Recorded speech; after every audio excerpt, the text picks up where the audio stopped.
Good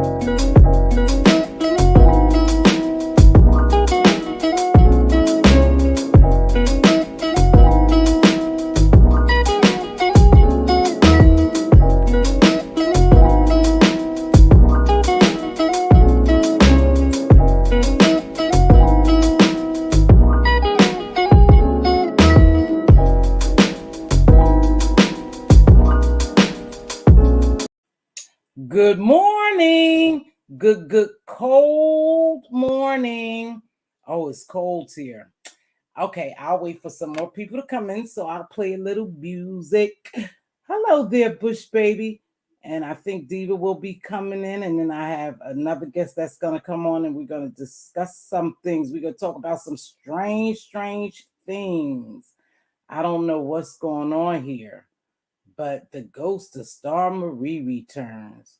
After what, 3-4 years, that interview is just crazy. So now after the case, she reappears. And then I'm going to give an update on Lawrence Smith Fields. Pretty sad, you guys. It's pretty sad that this case wasn't taken as serious as Gabby Petito's or Petito, whatever her name is. It's just pretty sad that another young Black woman dies. And no one is concerned. No one is outraged. But I do believe, with the update, that CardiB has gotten involved. Hey, Michi, baby. Good morning. It's cold here, Michi. Is it cold there? CardiB has gotten involved, so now we are getting more publicity on it. But at first, we didn't hear anything, I believe, for me. I read the article, and I was the first one, that I think really talked about it over here. It could have been some other people, but I just know me. I was the first one to talk about this Lawrence Smith Field, 23-year-old beautiful girl. So we're going to read a little update on that. Then I'm going to talk about the ghost of Star Marie. Up jumped Star Marie. Everybody was looking. Hey, Sassy. I'll drop the link in a minute, you guys. I really want you guys to engage. I'm going to play this audio, and then what we're going to do is pick this audio a piece, and I want you guys to really engage and tell me what you think about this audio. This clip was taken from Neek at Night. She had the full video over there, so you guys can go over there and hear the full show. I just took a clip from it, but I need to give Neek at Night credit because I'm using her material. So I dropped her name in the description box, her show. You guys can go over there. But I want us to just look at this live, listen to this with keen ears, because you see that thinking sign I have up there.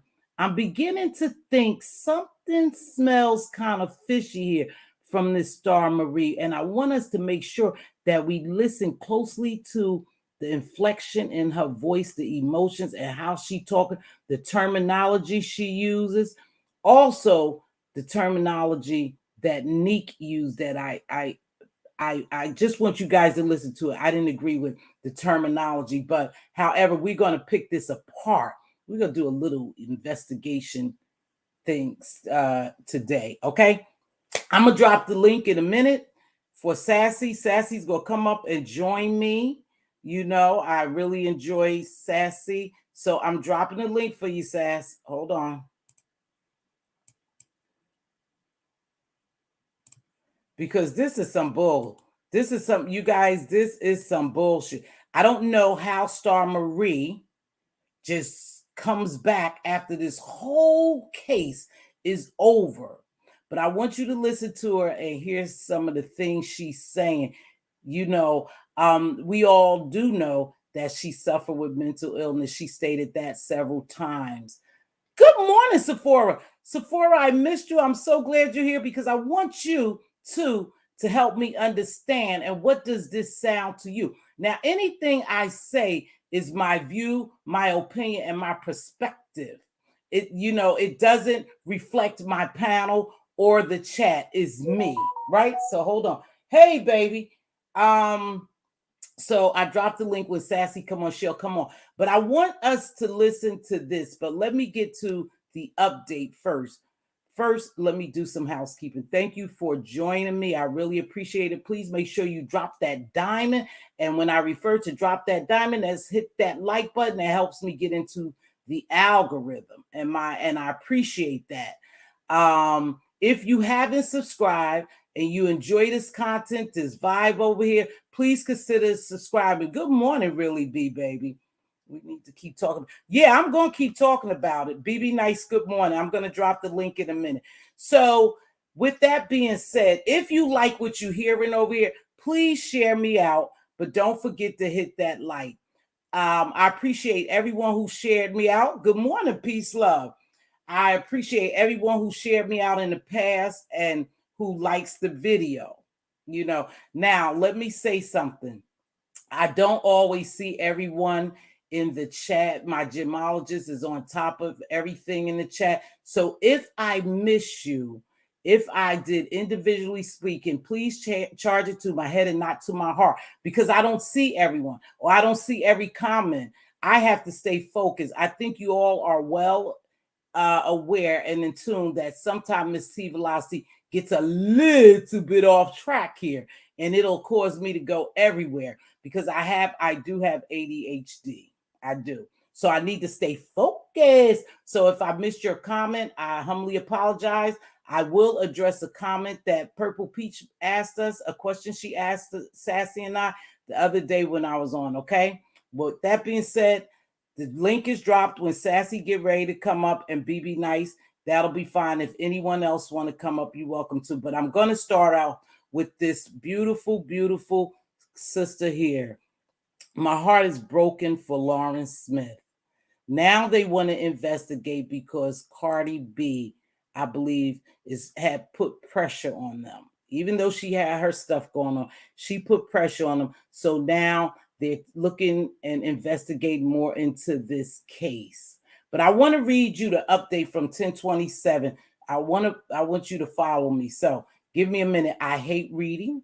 I hated reading in school. I hated when the teacher read to me because it sounds like a bunch of womp, womp, womp, womp, womp, womp. Nope, shit. I got to read myself so I can understand. So please be patient with me as I read this update, okay? So, because I want us to follow this story. This update was from 127. So, this is sad, though. This is sad. Now, this goes to prove to you sometime that no one gives a damn about us when we are found dead or,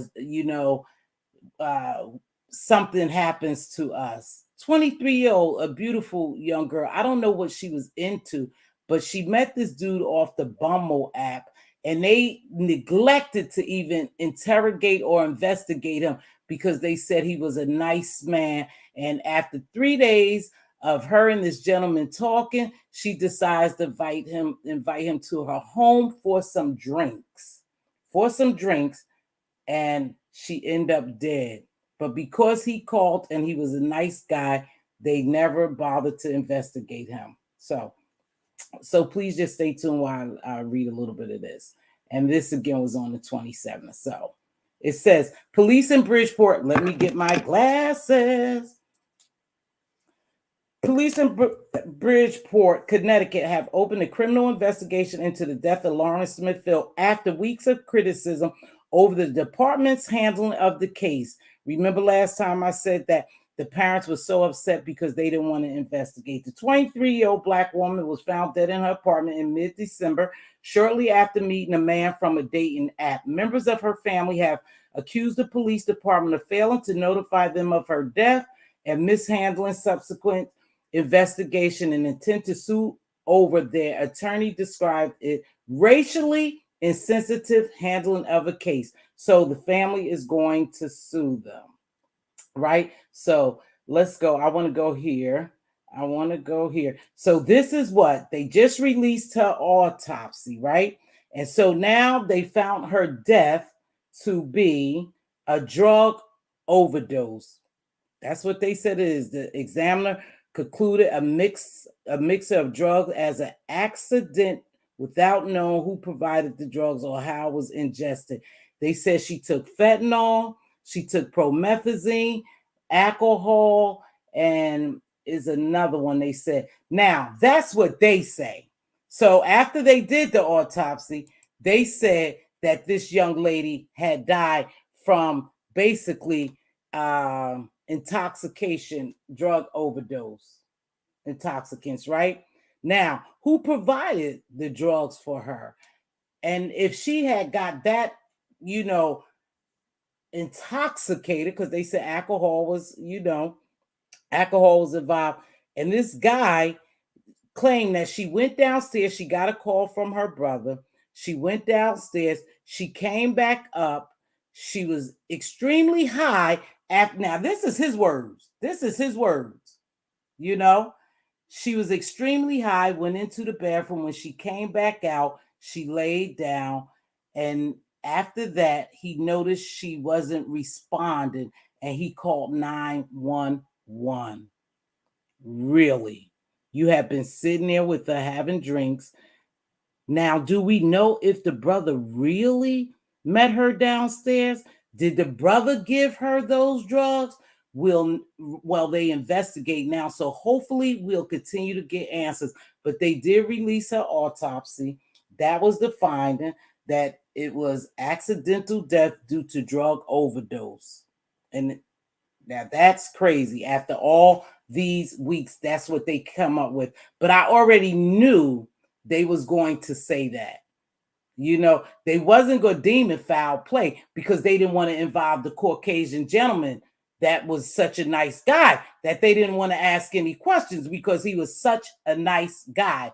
Now, I'm like you, Michi. I believe he put something in her drink. How do we know? Are we going to really find out, get her phone records, that she met her brother downstairs and then she came back upstairs and she was acting weird? She was extremely high. Or did he put something in her drink, not to kill her, but to overdose her, to take sexual advance of her? That could have been it, but perhaps she died from it. But perhaps he was just doing it to take sexual advantage of her.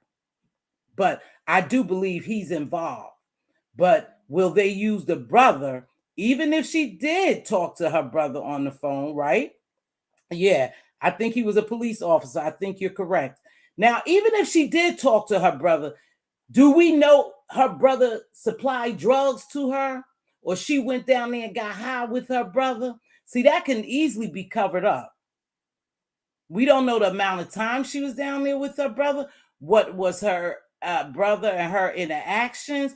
All we know that he said she went downstairs. She got a call from her brother. She went downstairs to speak to her brother, and she came back up, and she was extremely high. She was acting weird. She went in the bathroom and came back out, and he noticed she laid down, I guess he told her lay down or whatever. And he found her unresponsive and called 911, and they thought it was okay. So I want you to know everything here that's going to be said from the video clip is alleged, is Sassy and I perspective. It's just our perspective of what's going on. So hold on. That's you, Sass? Yeah, it's me. Good morning. Okay. Good morning, baby. So good morning, Sassy. Thank you for joining me. Absolutely. Thank you for having me. I'm not very familiar with this case. I just heard about it last night, so I'm interested about it. Wow, it's deep. She was 23 years old. She met this gentleman off of Bumble, and after 3 days of talking on the phone, she invites him to her home. I guess they there, and as I remember, they was playing games, having drinks.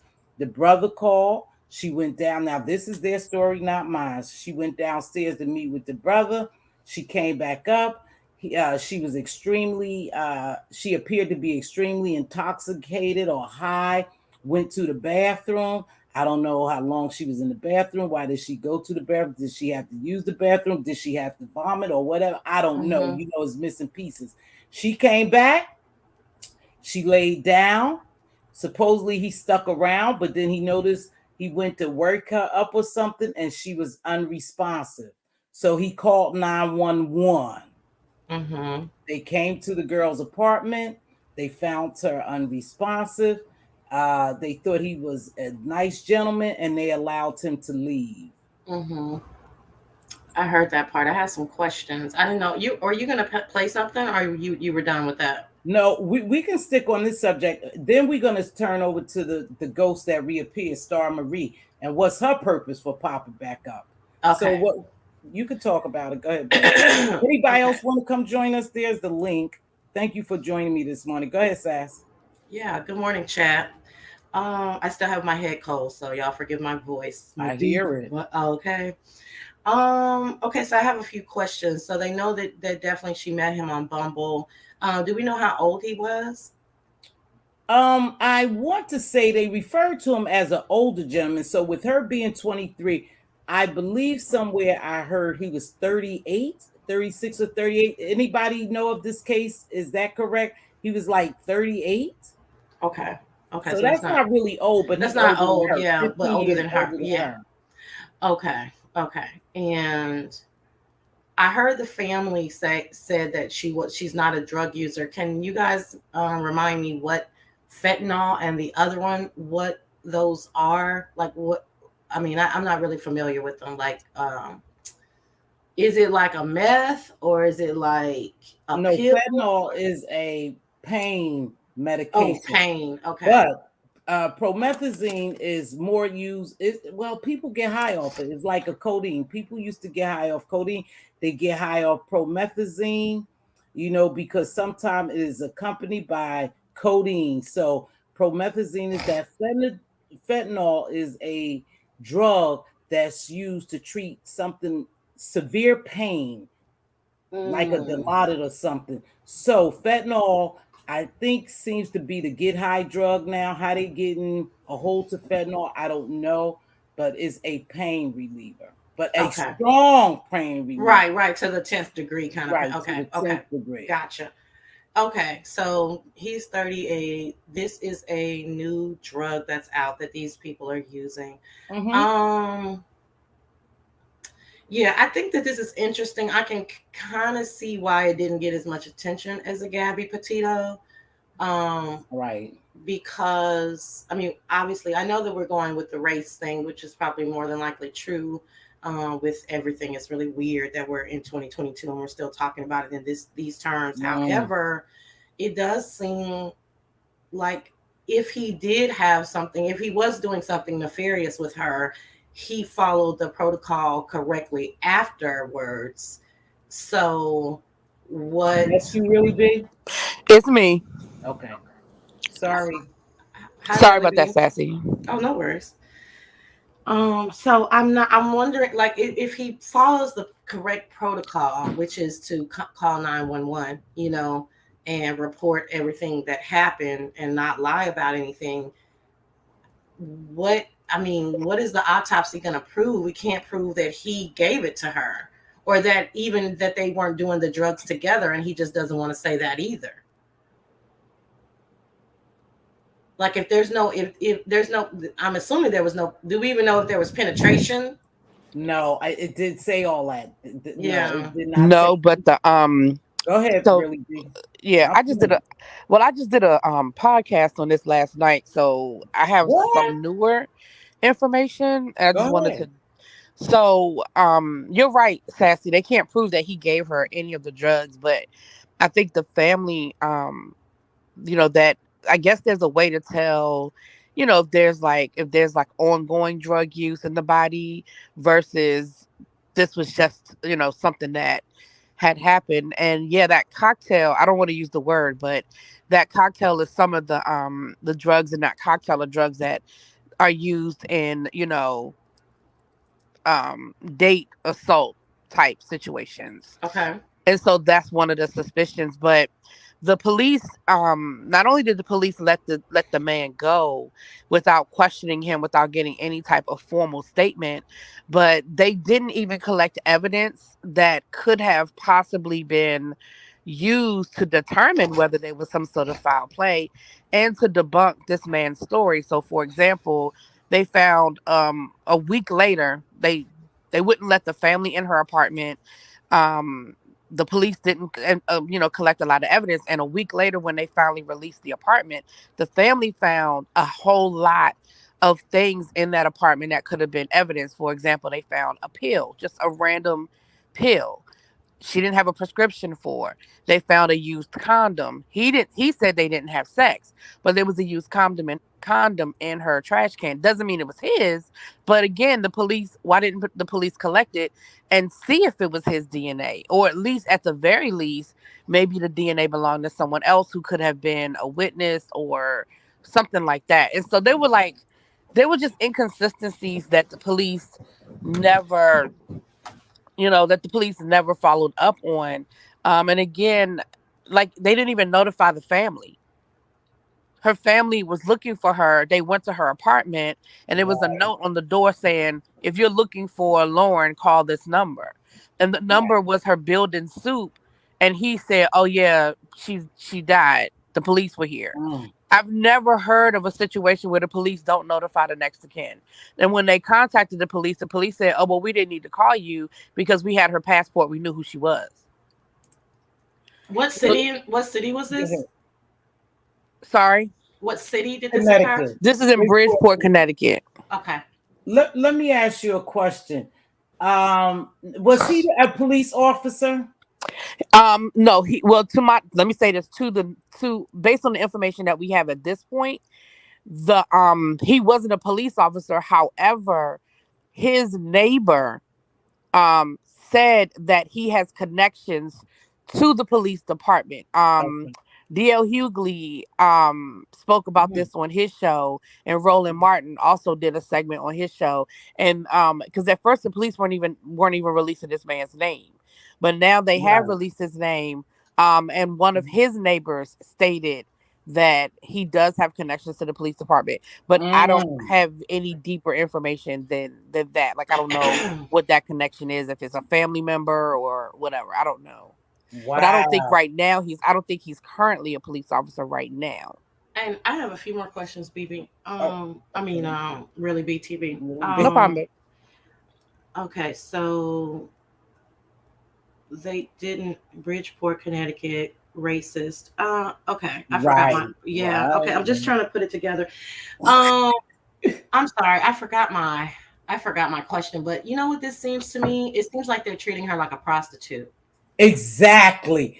Sassy. Well, exactly. And isn't that what they do to our black girls? Isn't that what they do? I don't know. Exactly. I don't know if they do that or not on a regular basis. Yes, they do. Yes, they do. Okay, I'm just saying I don't know, but it seems like they're treating this like a clear-cut prostitution case. Because had this been a white girl on a date with a black man, or older black man, do you think it would have been handled the same way? And I'm not saying that to you. I'm just saying in general, like rhetorically, do we think that would have been this would have been that the older black man would have been able to say, hey, she was, we were drinking and her brother came by and I don't know, she passed out. He would have been able to just go home. Well, I don't know, but what I'm trying to do is assess the case minus race right now, so that I can really try to understand what happened, because I've never heard. You're right. So that's just how I analyze stuff, and then I can add, because I've never heard. I personally, but I thank God I've never been in a situation. But I thought on TV that they always have to notify the next of kin. I thought so too. Yeah, I've never heard of them treating somebody like a Jane Doe that's not a Jane Doe. Right. That's number one. So that's very peculiar. That's very peculiar to me. Something that seems to be more than race to me. That seems to be something going on. Like, see, my mind starts going to like, is she a known prostitute that the cops have dealt with before in regards to like having relations with her? To be fair, the baby was 23 years old. She was 23. Even though we don't know her lifestyle. Oh, I'm sorry. Really, B. Let me get this out, because go ahead. Look, I'll have that senior moment.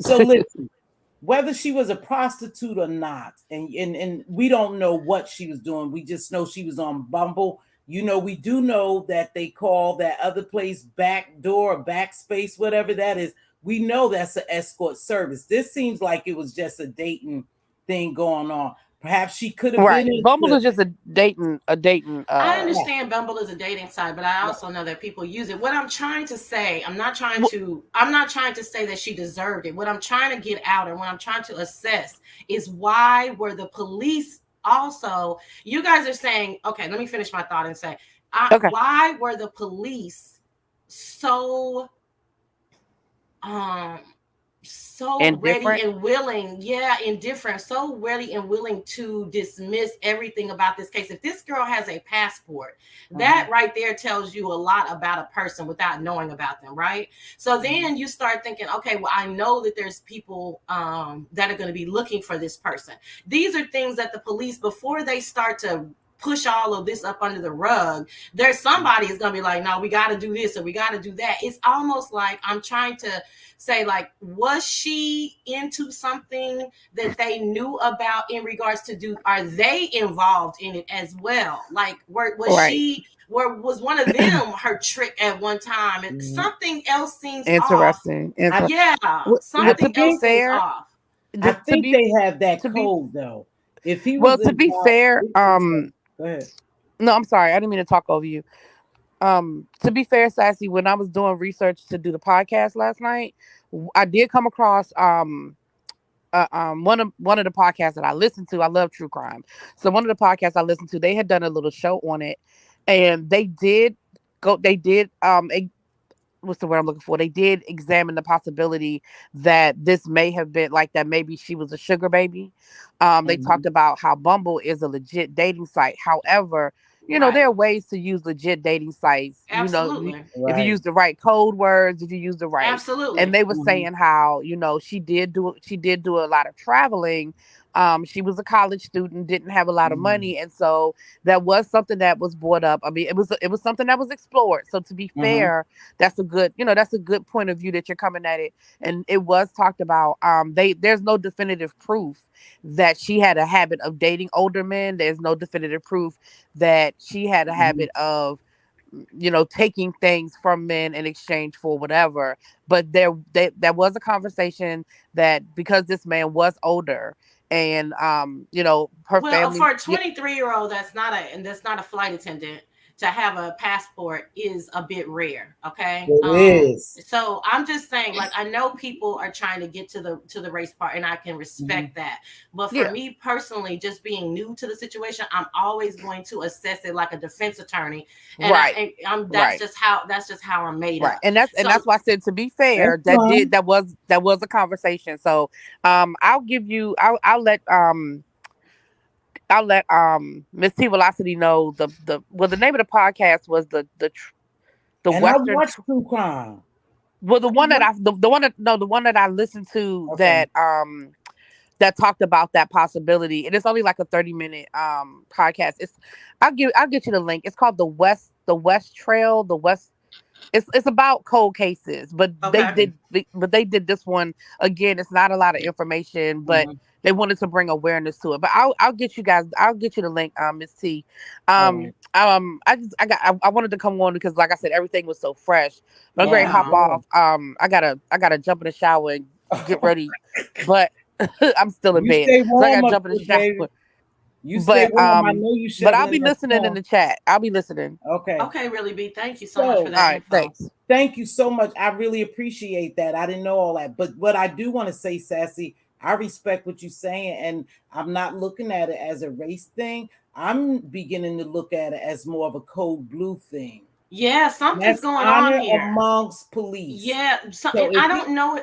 Go ahead. I'm so, if he this had case is any crazy. affiliation as being a past police officer, family members, chief police, or whatever, they have a code for them to not investigate, like Kimberly Black was saying. For one, they never contacted any family members or the next of kin. That's weird. Evidence not collected. That's weird. So I do believe it's foul play, but I also believe that is probably part of the police code. And you know how they get down. Yeah, but and people are saying that he was not a police officer, but that the neighbor says that he may be associated. Something is going on. I don't think Bridgeport is very big. Um, and It's not. something is going on. This tells me like I said, just from analysis, that somebody somewhere knew her, knows her, knew something, and they were like, we're just gonna sweep this under the rug and hope that it goes away so that we're not implemented, is that the right word, implemented in the crime or something. Because it could be a situation, and they could it just could be a situation of this is a trick or a potential trick, because we can't ignore the fact that knowing somebody for 3 days off of a dating site and allowing them to come to your home is weird as well. We cannot ignore that. We need to be telling our young women how to date on these apparatuses, on these online apparatuses. Like you cannot be so flippant that you're okay with somebody coming to your home. That's too much. And so then, okay, maybe y'all are doing a little bit of drugs or whatever, but that cocktail, knocks you out. You know what I'm saying? Yeah. And you accidentally OD. But then, okay, so all of that accidental OD, I can get with all of that because it's sad case. But I can get that. The man calls the police. I can, he does everything he's supposed to say. Somebody messed up in saying, oh, we didn't interview him because he was nice, because you do have the 911 tape, and you do have some type of statement from him when you got there. He wasn't just quiet when you got there. So where's the video cam or the officer cam on what he was saying when you guys got there? Okay, all of that is like, okay, it's it was an accidental overdose. Okay. But then when you get to the point where you're not collecting evidence, you don't think enough to contact the next of kin. Where is the apartment complex? Don't they make you put down next of kin information on the apartment complex? Yeah, who writes up a note and say, if you're looking for her? My parents don't, if I lived out of town, my parents don't come by my house. Like, you know what I'm saying? Like, that's like weeks away. They got to get on an airplane and do this and do that. They're calling the phone. Who has the phone? Why aren't y'all answering the phone? In my phone, it says mom, dad, sister, aunt, uncle. Why are you not calling people? Something is definitely off. No, I get it. Something is off. Something is definitely off. But I am not going to negate the fact that is a strong possibility that they thought she was a prostitute, an escort, or whatever, and she could have done it. It still should have been investigated. Of course. By no means. And I do believe perhaps it could be the case of, just another prostitute, or something, whatever. Or it could be the case of the code blue. Whatever happens, we gonna stick together. We gonna sweep shit up under the rug to protect our own. That's their code. That's a fact, right? And we all know that. And also, I would like to know if because Connecticut can be either very wealthy or very poor. So I'm wondering if this man had a lot of money. No, I think Connecticut is basically a wealthy state. No, it could be very poor. I've seen too many documents. Oh no, I know. Oh, yeah. Yeah, it could be. No, I know that part. The part I'm asking about is was he wealthy? Yeah, it can get really rough in Connecticut. I got you. I thought you was asking. I was gonna look it up. Was it? What type of state it was? It's kind of it's like a DC. It's half and half. You know what I mean? Like half. Yeah, it could be real rough on the other side of the tracks. But then that other side, they got big dough, like it's mini estate dough. Even there's like no middle class almost. I think they're going to investigate it. And I don't believe because CardiB got involved. I believe because now they hearing outrage from everywhere, and there's other media sources that's reporting on it. So now it's going to blow up a little bit. But just like a lot of cases, you guys, she's not the only one. I think I read a case the beginning of this month, again, about another young Black woman who was on one of these dating sites that found her dead, So it's happening quite a bit. So we need to be careful. This is what we need to teach our young ladies, or what we need to be very mindful on how we meet someone, where we meet someone, the time that we have an interaction with them, and just to be very careful, because you really don't know these people, No, you really don't. And I have someone. Well, I had someone who wanted to send me along. I call it a strawberry letter, and she wanted to come on the show and discuss meeting someone off of YouTube. And she's probably, I don't know her exact age, but she's definitely between 40 and 50 years old.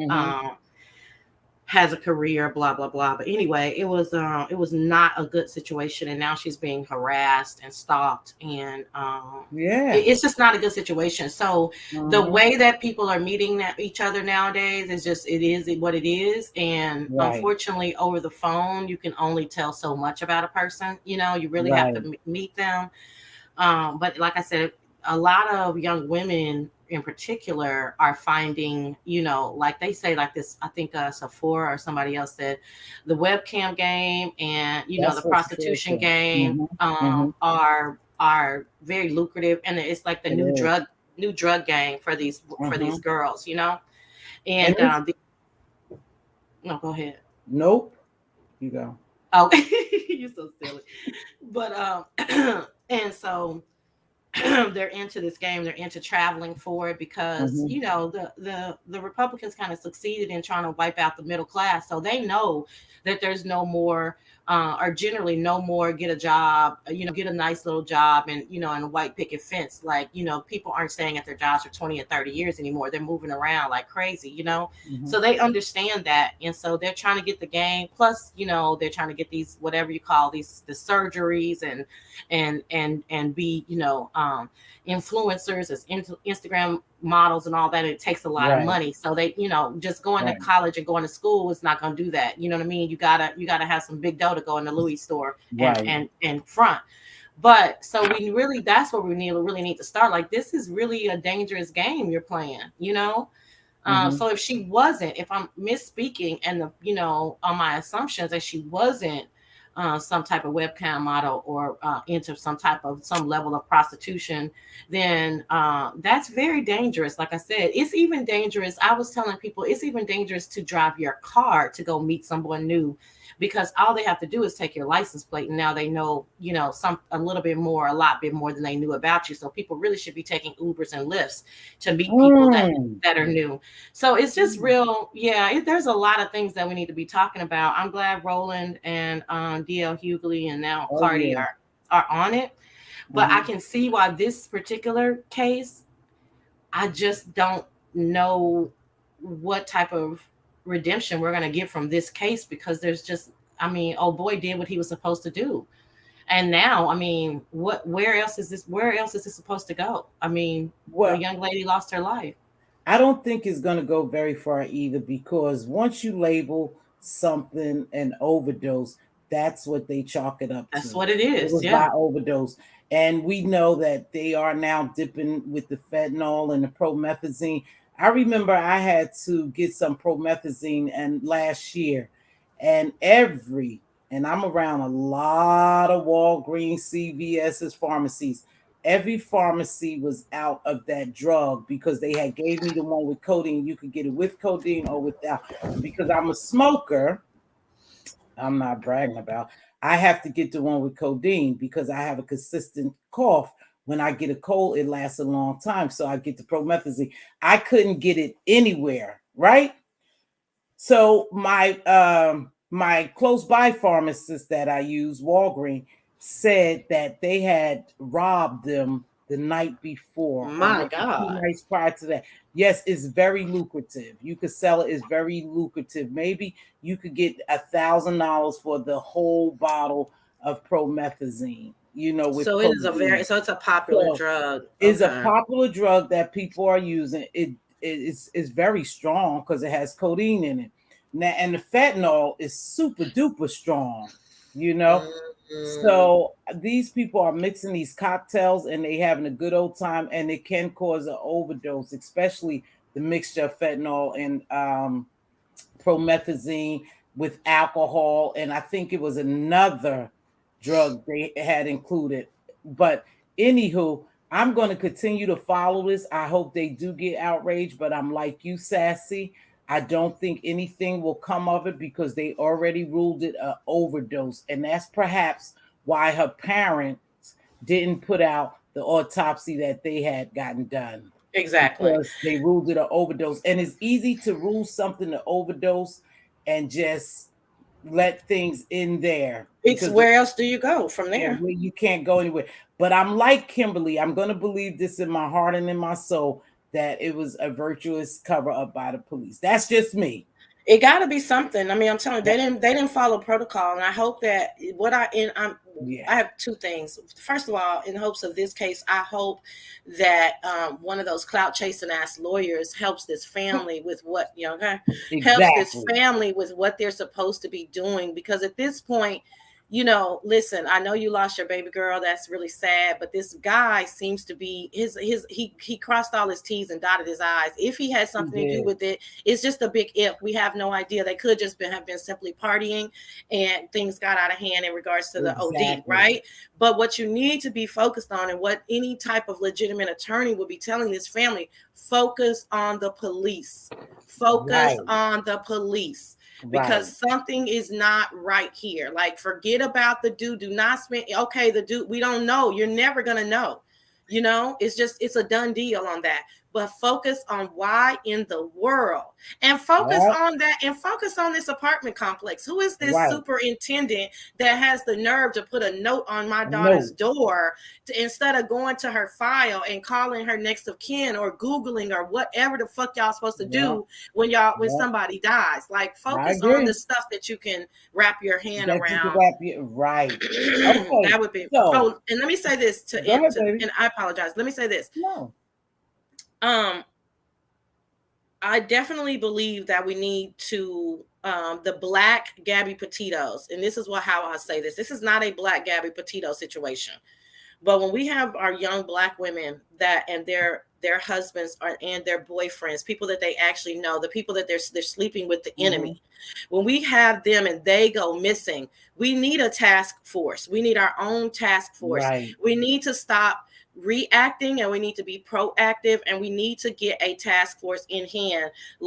And when I say that, I'm saying, like, again, all these clout chasing ass lawyers that somehow jump on flights and end up pop boom as soon as the story hits, they're there. Where are you, all of you guys, to preempt this type of stuff, to get the task force ready to say, listen, Black families, because if we don't start taking care of ourselves, then we're doner than we already are. Stop looking at the white man to fucking take care of us. They have never taken care of us. I don't. So that's why all this race stuff, I really don't focus on it much, because they don't give a fuck about that.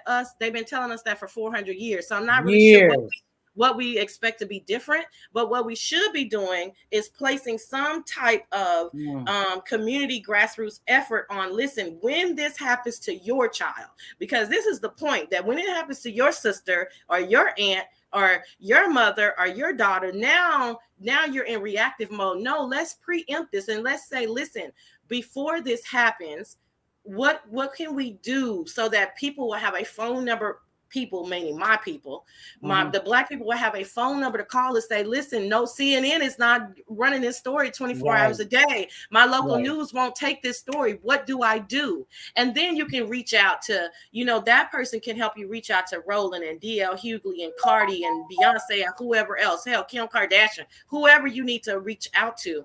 But we need that to be in place, because we have nowhere to go when there's really a really, like I said, we'll use a Gabby Petito situation, because a lot of our Black women and children are being killed by the hands of their own. And so that's what we need to put some fear into some people's hearts and know that. I agree. We need to be proactive, especially knowing so much of this is going on. Let me get to Sephora right quick. Sephora, you're right. I think they should check his bank account and see if he ever sent her money. Right, because they claim this is just a 3-day thing. She met him 3 days. They talked on the phone, and then she invited him to her home. But I agree. They should investigate more. Sassy, I agree with you. I also agree with Kimberly Black. This is a virtual cover.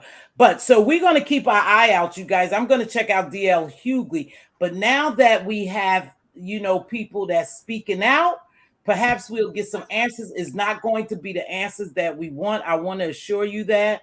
I don't know. The only thing I could believe that they could sue the British court Connecticut police, for not doing their job. I don't think it's going to end up being anything other than that family seeking a lawsuit against the Bridgeport police. But we will stay tuned. But I want to get ready to transition over to this. Now I want y'all to listen to this, and then we gonna break this shit down because something just ain't right. So this is from Nick at Night. Hold on. I think one of the questions I had for was, can you hear? Are you saying you never received the service for the group? I don't know what that is. I know she got the cease and desist letter, and she did. Okay, so this is Nick at Night, and that guy Dennis Byron, the journalist, the YouTube journalist, and the air quote. But this is them having a conversation on Nick's panel. But listen to what this girl says. Hold on. You know, can you hear it? Received that. I because she said it to me. Yeah, we can hear it. Okay, so being that you were under duress at the time of the interview. Now, I want to stop there because I want to pay close attention to some of these terms. Who said she was under duress? Did Star Marie, I want y'all to listen because I'm going somewhere. Did Star Marie ever say she was under duress when she did that interview with Tasha K? If she did, I never heard of it. If you are aware of the case the interview with Tasha K and Star Marie, have you ever heard her say she was under duress?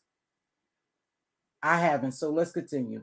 Was there anything later that you said that you realized maybe? I haven't said, listen, Nick, I haven't said anything in these last 4 years. I've been in a program, a documented program, medical program. Me and my son, we lived in a homeless shelter for 2 years, and I've been going to psychiatric evaluation and therapy twice a month. I have all my stuff. I went away to Mexico during COVID and Puerto Rico, and I was doing my psychiatric therapy on Zoom with my same doctors. Yeah. And I've been going to school and just getting R&R, rest and recuperation. But I will tell you, for the last 3.5, 4 years, I've been having shadow workers, people coming to my house, stalking me, people popping up at grocery stores that are from, they're claiming that they're, trying to get me to be a hoe or to just trying to talk me into doing things that aren't productive to my mental health. I've been getting a lot of threats these last. Who are people that are trying to get you to be a hoe? I have no idea who they are, but they've been sent to me. Different men have been being sent to me to holler at me, acting like they want to be with me. And then after I talk to them 1 or 2 times, then they just don't talk to me anymore. And they're all coming from one group. Because now this is where it gets kind of deep. So just stay focused. She said they've been coming to her, men is being sent to her, and she in grocery stores and different places, but she know who's sending these men. So hold on. Oops. The industry cats, a lot of music industry cats, just in general. Just in general, but they're all like from the same. Like got a lot of guys will promise to make a music, get into music and all that kind of stuff, and it's a lot of con men, pretty much. A lot, yes. I've been getting a lot of that. I got 2 threats on the phone that goons is coming after me. I'm going to jail and all types of stuff. I've been telling my mental health doctor this. So if anything, paperwork has to be released, I'll be happy to sign over those things to y'all. But the only thing that I've been kind of concentrating on these last 3 years is my mental health and my education. And I got my master's degree through a vocational rehabilitation program for single women, abused women. It's a program I went to. I had a tutor, 2 tutorers that went with me the whole way through. So I didn't do the program by myself, but I'm thankful that I did pass. And now I'm in an entry-level position right now, working a little job. I'm working my way up to refill. Okay. So after the court and after you've gone through all of that, how do you feel about the case and the outcome? I mean, I'm with the law. So whatever the law says is what I'm going with. I don't really have an opinion as far as that. That doesn't have anything to do with me. It's not my business. So what did you want to like let the people know? Because Octavia said that you wanted people to know, hear from your side and know that you are just like, you know, not a villain. I'm definitely not a villain. I'm not a hater. I'm not a clout chaser. I'm not a thief. I'm not a liar. I have a right to tell my story just like anybody else does. I mean, when you go to a library and you read Harriet Tubman books or Edgar Allan Poe books, or you read George Washington Carver books or Abe Lincoln books, nobody's calling them a liar. So if you can't tell your story in the country of America, tell what happened to you, then we need to go burn every library in the country. Because the libraries are full of millions and millions of books of their story. Now, my thing is, if you don't believe my story, that's your prerogative. You don't have to believe my story. It's not for you to believe. It's for me to tell. See? And then if you don't really know me like that, or I don't know you like that, then if I tell my story, it should have just been like a water on a duck's back to you. Why get offended by somebody who's telling their own story? See, that's my thing. Everybody. I think the issue was that there was pushback on whether the story was true or not. Yeah, but just hold on, because I want y'all to listen to this crazy stuff. You heard what Neek asked him. But if you don't know me like that, let me ask you this, Neek. Let me ask you this. Me and you never seen each other a day in our life. You and me, I've never seen you a day in my life. Correct. If you ran on the internet and you said Star Marie got a chunk of she got a dog bite chunk out of her ass, because I was at her house and she was sitting and I seen it. She got a chunk of dog bite out of her ass. I'm gonna laugh at you because I'll be like, that's what she said. Okay, I'm not gonna turn the whole industry against you and blackball you and make sure you don't do movies and music and all this stuff and make sure nobody likes you. Listen, make sure nobody like you. And ransack you and play psychological games with you online and all this stupid stuff. If you said that about me, why? Because you don't know me. You ain't never seen my butt in person. Okay, but that's a lot different than somebody has a stinky cootie cat. Okay, but let me say this to you. I'm not a lesbian. I've never seen anybody's cootie cat. I'm not a lesbian. I've never seen anybody's cootie cat. I got a son. I don't have a daughter. My mama ain't never showed me her coochie. When I went to strip club, I was a traveling dancer. I ain't never been bubble and buddies with nobody I danced with like that close to them. I've never seen any woman's pussy. So at the end of the day, whatever narrative is put on me, that's on them. No, I'm speaking about I've never talked about anybody's pussy, but I've never talked about anybody's pussy. No, I think you said the guy said that her cootie cat was stank or something, and that she had... I told my story, and that's that.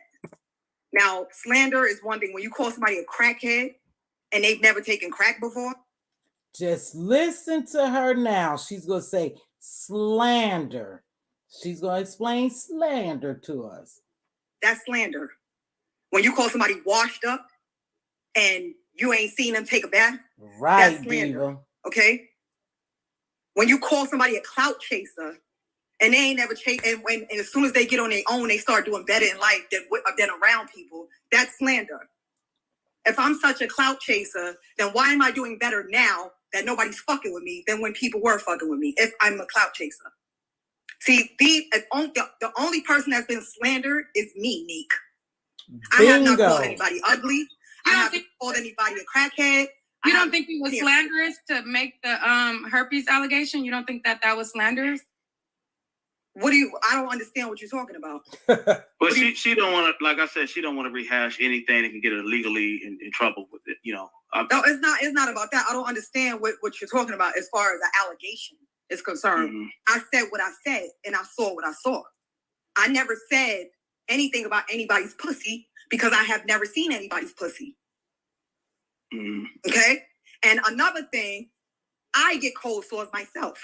And I get fever blisters myself. When I'm stressed out and I'm highly stressed out, Now, I want to stop there. What does that sound like to y'all?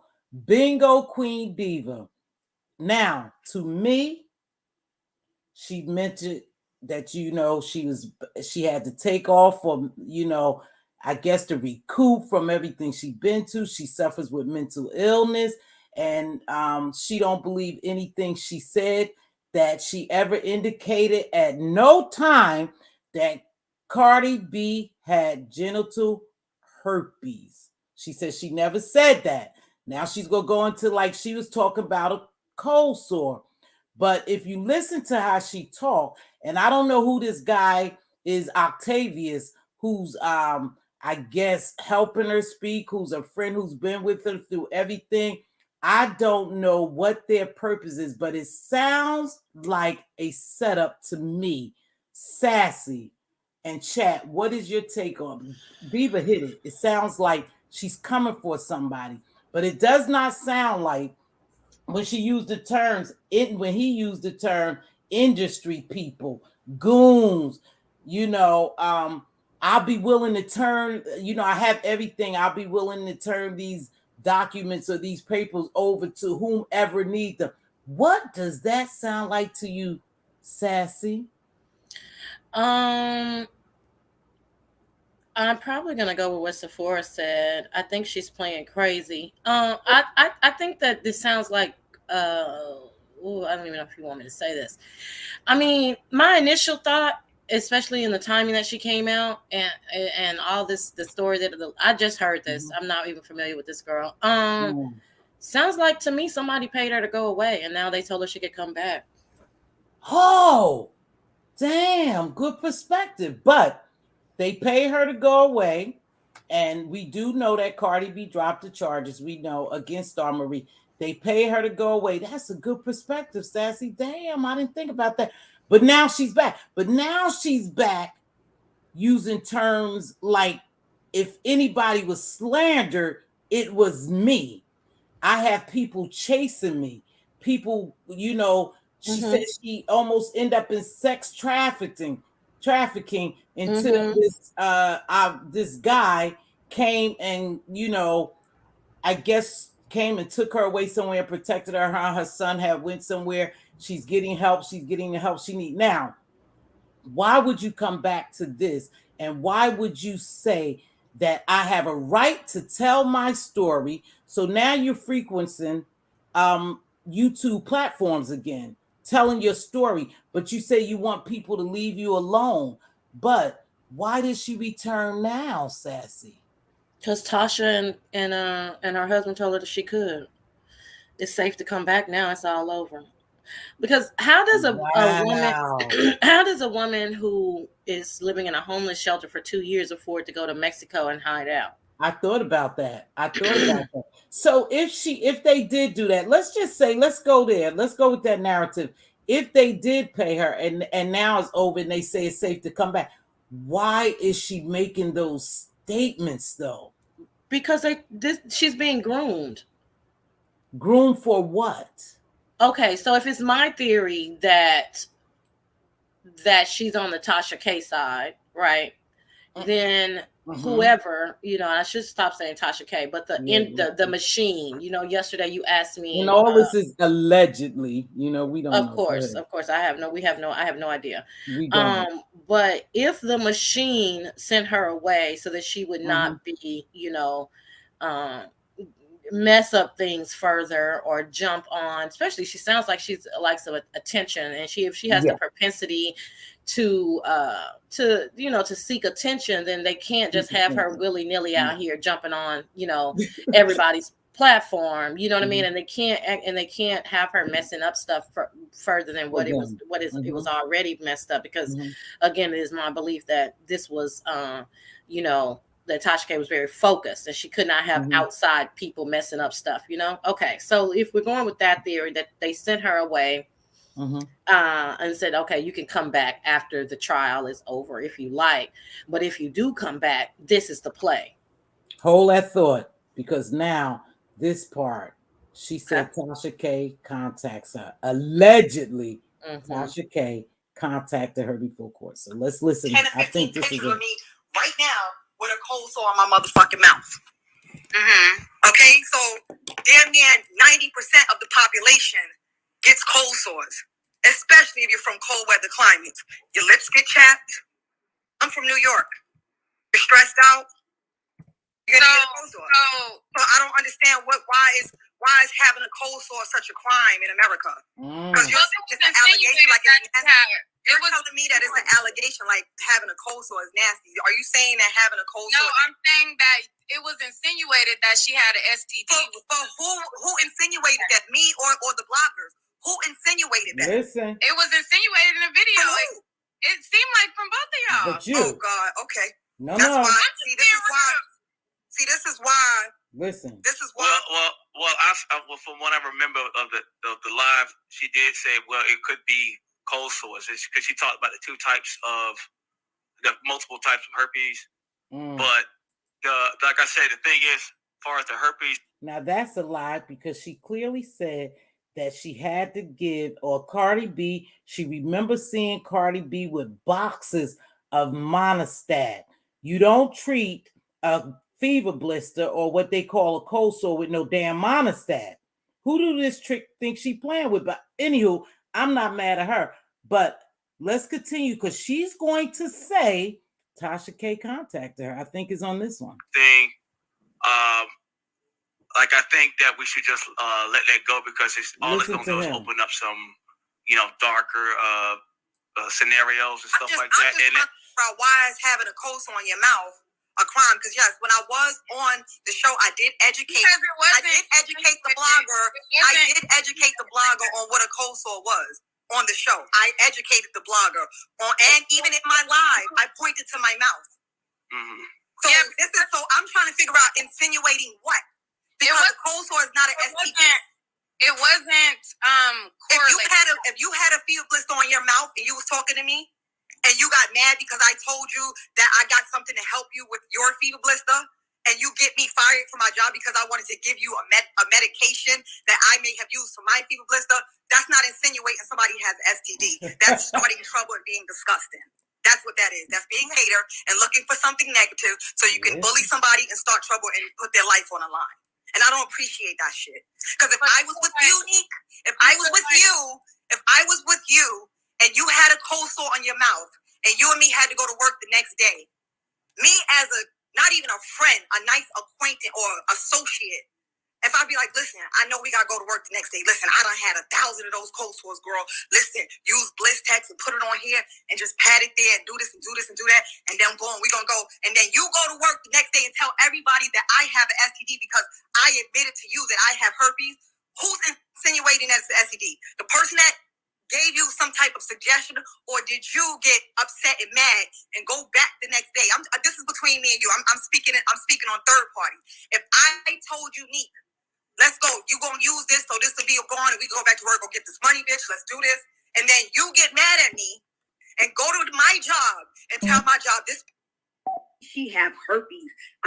And then you tell my cab driver, and you tell all my friends and all my cussies and the manager so that I can get fired from work. You think that's nice? So were you pretty mad about that? And do you think? Let me tell you something. I was mad about a lot of things. Before I went to New York, I was sex trafficking.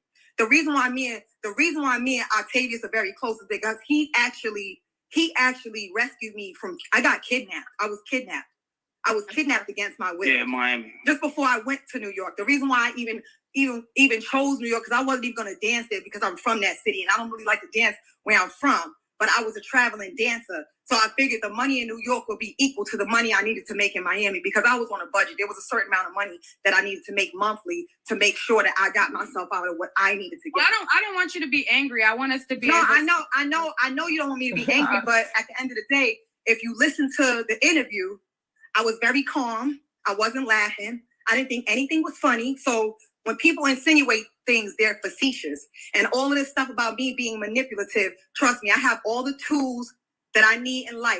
So you didn't think that would be like embarrassing for the other party to hear those things? You don't think that it's embarrassing for you to call a whole bunch of women cockroaches and get somebody punched in the face? Do you think that it's embarrassing to get somebody who's beautiful, that's nice, that's helpful, to get them punched in their fucking face, clocked in their fucking face, and they did nothing but been nice to you? Do you think that that's embarrassing? Do you think that it's embarrassing to call a whole community of black women cockroaches? Do you think it's embarrassing to throw shoes in black women's faces and come out the box like you just the shit? I mean, let's talk about what's embarrassing. Yeah, but nothing. It's but nothing because I stood up for you. Oh Lord, this girl is up. You're black woman. You're beautiful black Is woman. this crazy? But I don't know. I do want to say it may be on the other one or is finishing up. It's finishing up. It was, oh damn, no, it ain't finishing up. So we gonna cut it. She said on January the 7th, Tasha K, and this allegedly contacted her and asked her would she like to come on her show. She noticed how good she looked. Now this is crazy. This is happening. She noticed how good she looked with her weight loss journey. She looked, much healthier. Hope she's doing well. Would you like to come on my show and talk about it? She said at the time she declined the offer because she don't want to be bothered. She just want to continue to get mental healing and find a job so she's able to take care of her son and did it that. Now, this is very confusing to me. One part, it sounds like she's really basically making statements against CardiB. Then on the other side, sounds like she's making statements against Tasha K. So I'm confused with what's her angle, you guys. But something have to be this girl angle, even though they must, if they paid her, and we don't know, and she went into hiding. Soon as she comes out, somehow Tasha K supposedly tried to get in contact with her for her to come back on her show. But when you start mentioning slander, my mental illness, the goons are trying to get me, you are implicating something because you have intentions to go further when you say, I have the documents if y'all need it. Now you're making your rounds on YouTube because you want to tell your story. You told your story.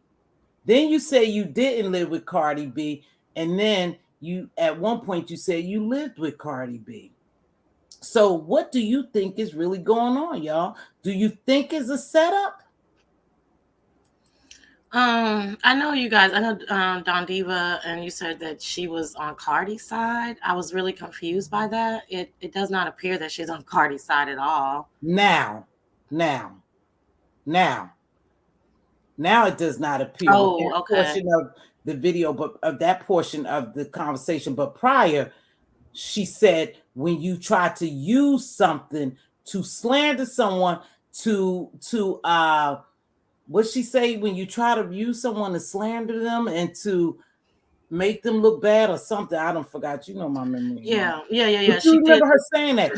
Yeah, that was one statement when she said that. But that's like, but I never got the notion that she was on Cardi's side at all. So I was curious about that. I think she talks like she's been to prison for a lot of years, and not a federal camp, but a hardcore prison. Penitentiary. She does. She talks in riddles.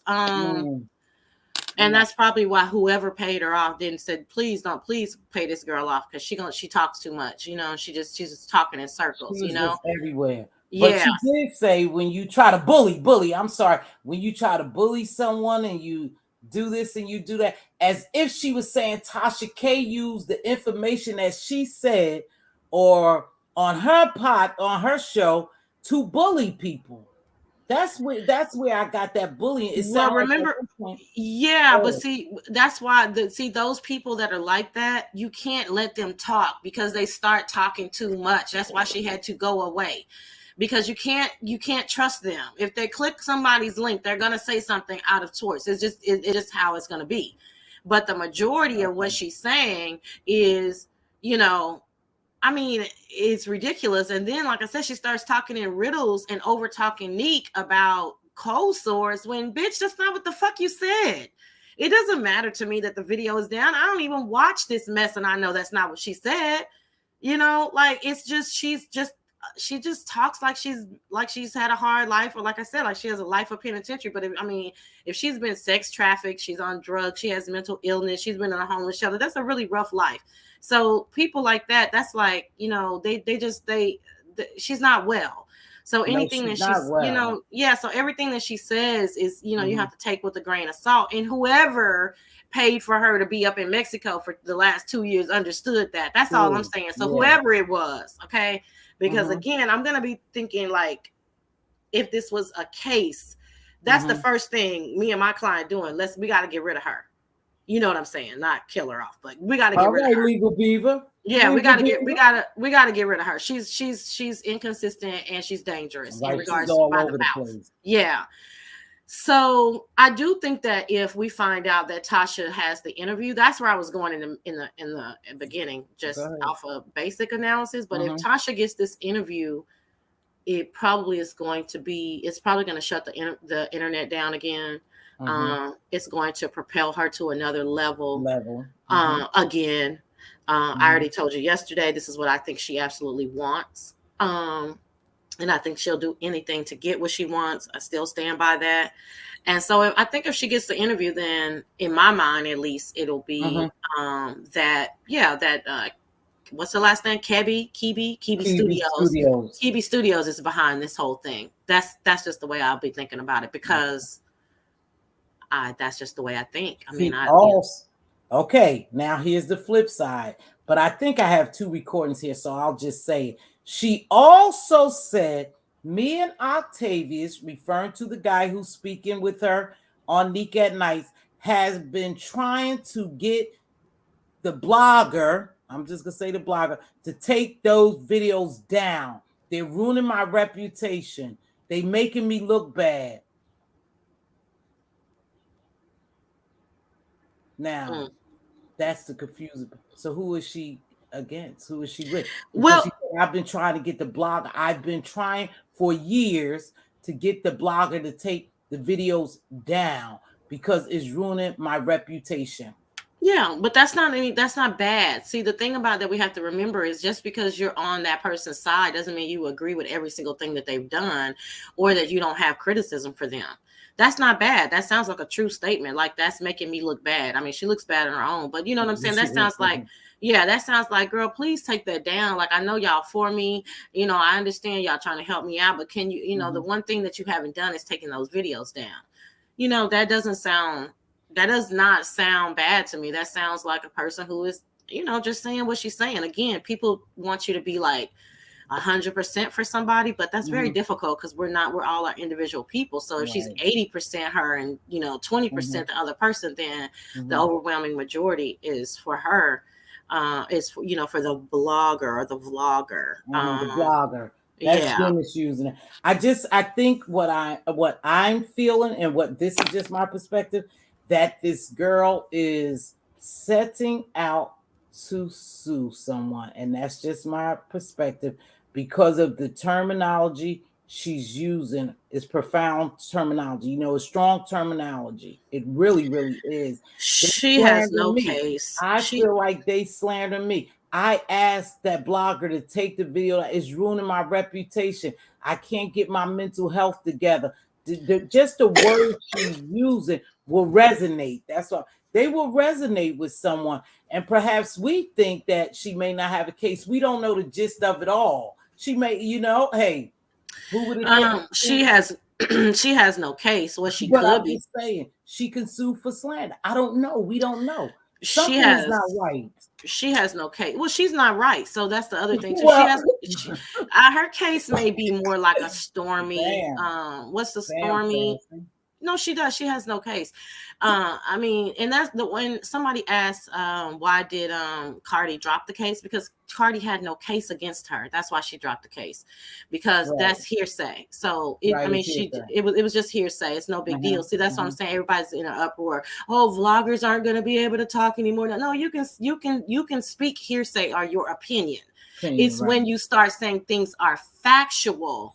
Exactly. Is when you start getting into a problem. Exactly. So Cardi had no case against her, just like she would have had no case against Tasha. Tasha said, hey, this was somebody else's opinion, and I played it. I don't have nothing to do with this. That's all it would have taken. But Tasha didn't say that. Tasha said that she doubled down on it, said it was facts. So that's why she didn't pursue the effort, and her lawyer told her correctly, you might as well drop this against Star Marie because it's a done deal on her. Plus she probably does have proof that she has mental illness, so it's a triple done deal, because the lawyer's gonna say, well, y'all already know she's crazy, so what's the big deal? Well, I don't know. They not gonna say that. I mean, shit. That's what they're gonna be saying behind. They know she's crazy.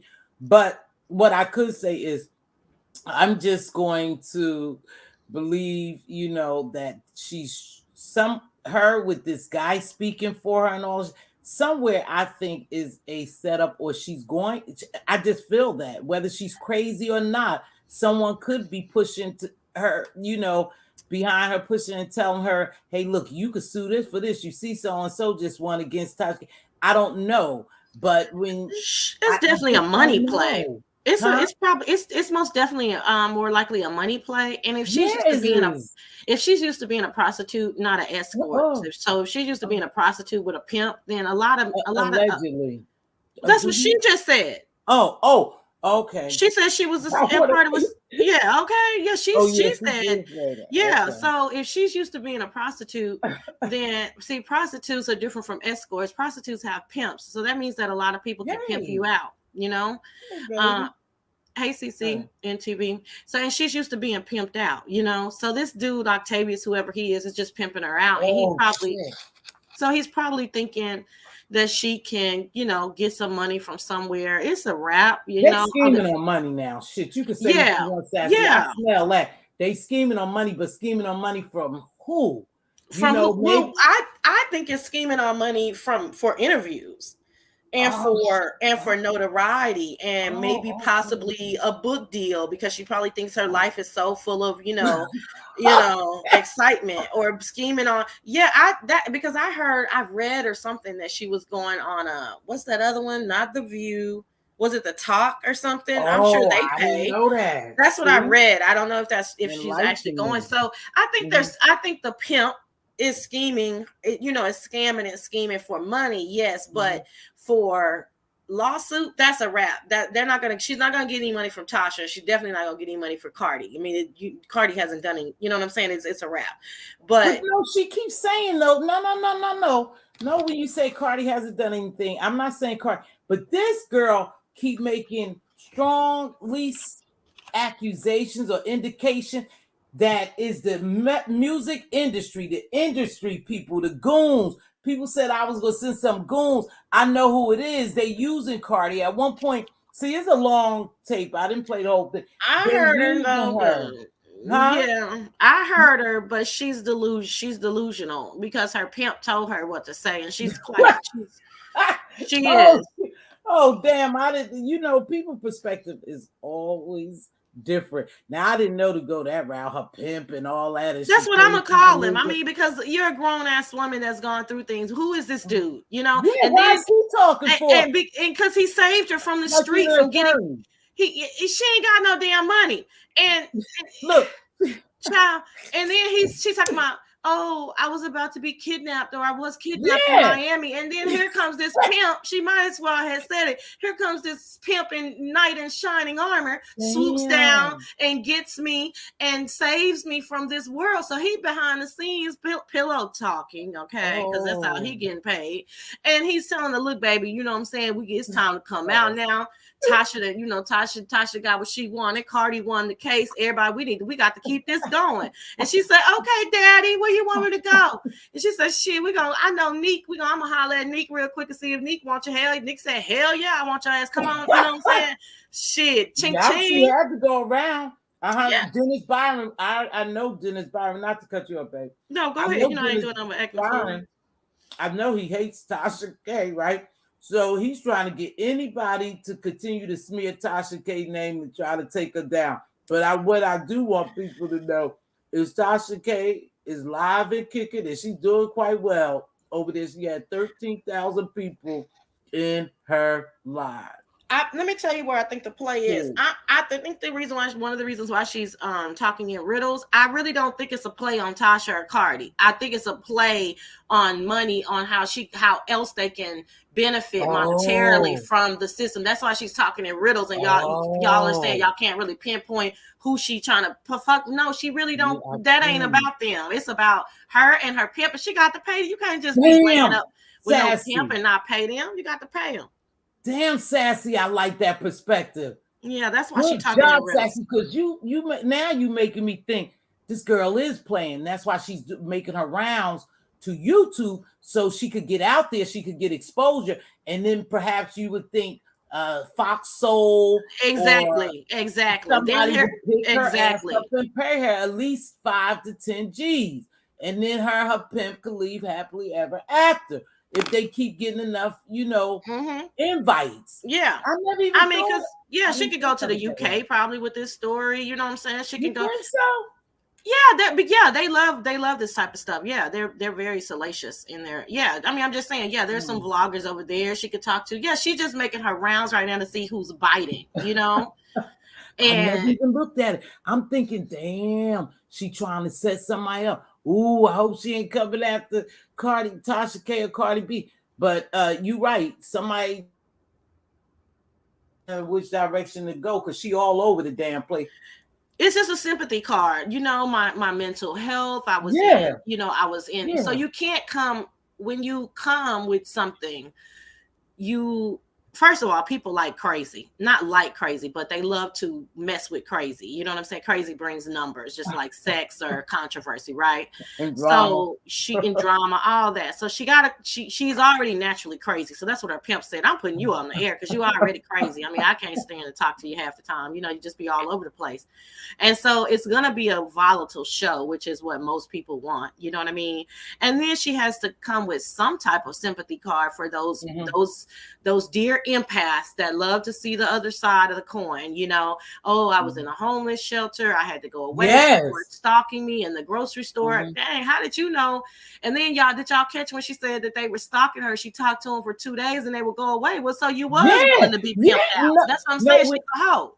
No. She said when some of the men approached her, she thinking that they wanted to talk to her, but within 2 days they go away. This girl sound crazy. Yeah. Hey, Juicy. Yeah, they gone. They gone all of a sudden. But they sent them after you to line you up. But then they left after 2 days. Okay, girl, no, men can smell a pay for play, girl. That's what that was. And then you probably wasn't talking right, so they moved around. Probably thought you was gonna tell their wives or something. It's a simple explanation, but she's bipolar or schizophrenic, so she's very bipolar. Okay, I knew that. Yeah. She's bipolar. She has mental illness. And Kimberly right here makes a very good point. And that's why I said, to me, she's going after somebody, or this is what she's doing. Just like you said, Sassy, I agree with you now that you said that. It gave me a different perspective. Excuse me. She is going around for exposure to see who will bite, or either will they offer, whoever offered her money to go away, will they offer her money to go away again, or keep her mouth shut? Because perhaps she may know something that they don't want to get out here. But will people believe it now? Absolutely not. But still, because people are messy, people want to hear what she has to say. So perhaps they will pay for it, even if she's talking in riddles. Of course. Yeah, and I agree, Kimberly Black, of course. Industry people, goons, that just didn't sit right. I have the proof, or I have the messages, I have whatever will show, I'm just the documents. I have the documents, she earned her master's. And earned her master's at she earned her vocational. Master's. So you got a master's in welding. I don't know where you got your how did you get a master's in a vocational? Those two things don't go up. But Kimberly Black, when you say it's not that far fetched that CardiB has some people that can apply pressure, goons on someone like a Star Marie. Remember, allegedly CardiB has another case with the ladies that was jumped at the bar at ATL. It's not far fetched that the machine that runs CardiB can send out goons, and it's not far fetched that KB Studios could send out goons. I definitely agree with that. The issue though is that they sent the goons out. You have no proof of who it is. You're just giving an assumption, and the way that you speak is you have to add all of that in together. You know what I'm saying? Like it's just a story. It's just a fairy tale. And people that are in this lifestyle and on these hard drugs, like you need some proof, because very few people are going to believe you. However, you don't have to be believable for people to pay you for your story. If I had some money, I would pay her for a story. So I could go ahead and give me, $100K, $500K on that video, because I assure you, and Tasha, I'm going to say when Tasha does the Star Marie interview, the internet was shut down. Yes, absolutely. But I'm wondering if Tasha Marie, okay, Tasha K really contacted that girl. She said, but she didn't want to be bothered. She said January the 7th. She said the date. I don't have any doubt in my mind. That I don't either. But for an after interview, perhaps. Right. She said she didn't want to do it. She didn't want to be bothered. She just basically want to continue on to heal herself mentally and take care of herself. That's a bunch of gibberish. The pimp told her to say that shit. The pimp also told her to put out there that Tasha K wanted the interview. Exactly. Tasha K knows enough to know you got to ask for that type of interview maybe 15 times before a person will say yes. She probably just, I'm saying, that was her first or second time asking. She'll continue to ask.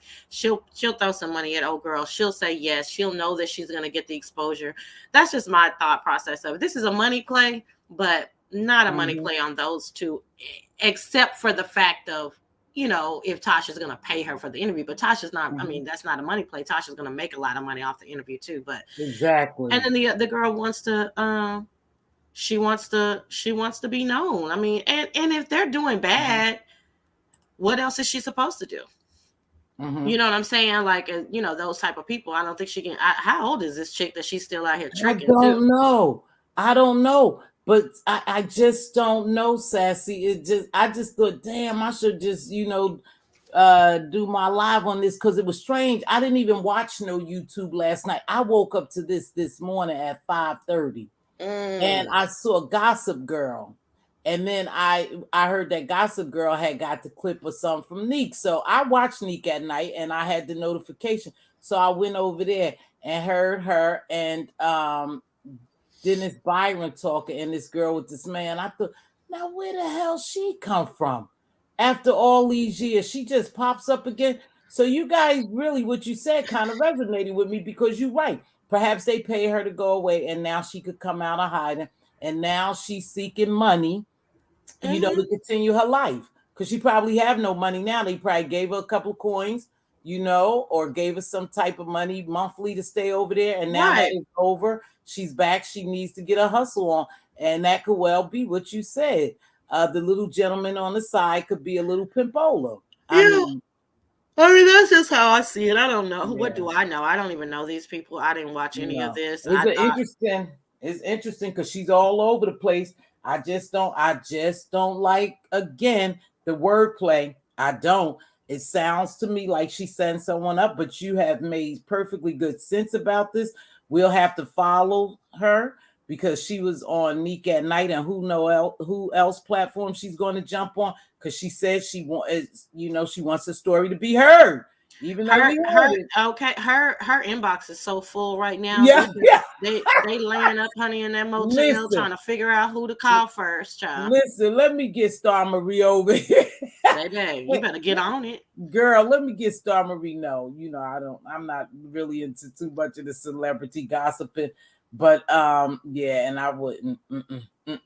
Because I do believe what you said. Now that never crossed my mind, but thank you for always bringing a different perspective. And that's what this is, the flip side, how I see things and how someone else see things. I saw it as a major setup for somebody, or she's going to go after someone, sue someone, and you saw it as a different move. She's trying to get exposure. If I'm correct, she's trying to get exposure, and she's everywhere because her funds is running low. Money is low, and now it's time to now is the time to make the play. You couldn't do it before. You know what I mean? Absolutely. Whoever it was that told you to hide out, they gave you strict instructions. And I mean, honey, 2 hours after that time, that buzzer went off. She said, "Oh, where I'm going," and that's what she did. How many? Let me look it up. What numbers did Neek get off of that? I don't know. Hold on, baby. I just dropped her. I dropped her link in there. Sorry, Queen Diva.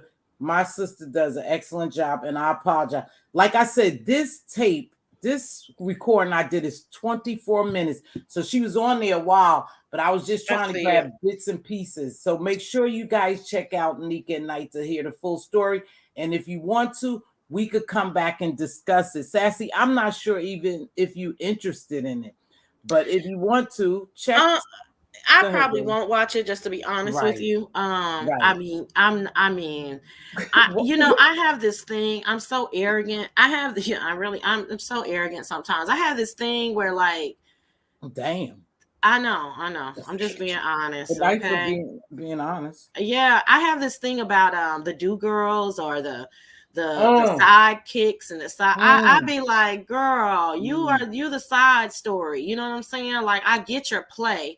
You know, you trying to make your money too, but you're not the story. You know what I mean? And that's what I'm saying. I get it.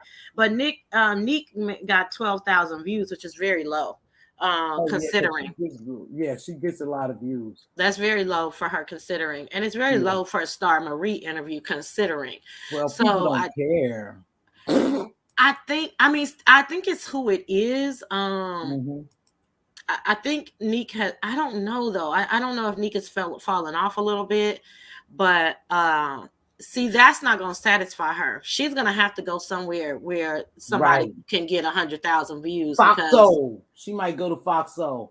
Well, hell, we may see her up there on the lead attorney. Knowing his behind, okay? Damn, I'm like, damn, he on TashaK too. He sitting back laughing, wanting the sister to fail. I'm like, come on, bro. Yeah, I'm kind of liking you, but man, the way you sitting back, it sounds like you gloating in her. You know, you wanting her reveling. To well. Mm-hmm. Yeah, he's a clout chaser. So yeah, he's a clout chaser. Yeah, well, he's okay, Sassy. He's doing pretty well. So okay, I'm sorry. I know that show. I'm sorry. No, he's not. No. I'm just saying the reality of it is he's doing okay. However he got it. Yeah, but he's a consummate clout chaser, and he really exhibits some incel type ish asexual type, energy. Okay. Stay away from that, but I'm just saying, lead attorney, this is me. Yeah, you definitely that's sassy lead attorney, not me. Yeah, you definitely give me incel, asexual, manosphere, don't hate women type energy. So that's really I couldn't really rock with you, brother. You didn't seem like a solid brother to me. But however, yes, you definitely did your thing, like people that are like that, they're very, very focused. They're very focused in getting what they want. So I can dig it. I ain't hating on the hustle, but yeah, she's gonna have to do. I don't know, this story. I don't know. It's just weird. It's just weird. It's kind of weird. And she would do good. Like if I was giving her counsel, I would tell her, okay, get your ass back in hiding. That's what I would tell her. And work on your mental health, girl. Get up. No, she gonna be crazy the rest of her life. It's neither here nor there. Well, I mean, I'm sorry. I'm just the counsel I would give her is, girl, okay, you really need to shake the pimps, because you're having to give half of your money, if not more, to them, okay? And you already broke, so that ain't a good look. That's number 1, 2, and 3, okay? Number 4, she needs to have more of an individualistic mindset, but she's been in this game probably for so long, but she needs to be thinking more like an escort, you know what I'm saying? Not a prostitute. But because a hoe is a hoe. I don't try to change people from who they are, you know what I'm saying? So if you're going to be a hoe, then you really need to be more of an escort. But anyway, to get back on your game so you can even be. If you want to be a hoe, be an escort. Be an escort, because that giving your people, giving some man that's liable to pimp slap you half of your money is just ludicrous. But I really, the advice that I would give her is to Kimberly. What Kimberly said, I like the lead attorney. However, he was because TK said he only dates women of no color. Well, that's another. I mean, Kimberly, I'm just trying. I'm telling y'all, if I speak on somebody, I'm telling y'all this man. Anyway, it is what it is. Let me ask you something, because you shoot straight from. Do you guys think that TashaK should lose her channel? No, why? Me either. Because some people are rooting. Some people have signed petitions for her. I think that's so fucked up. Why? These people are so invested.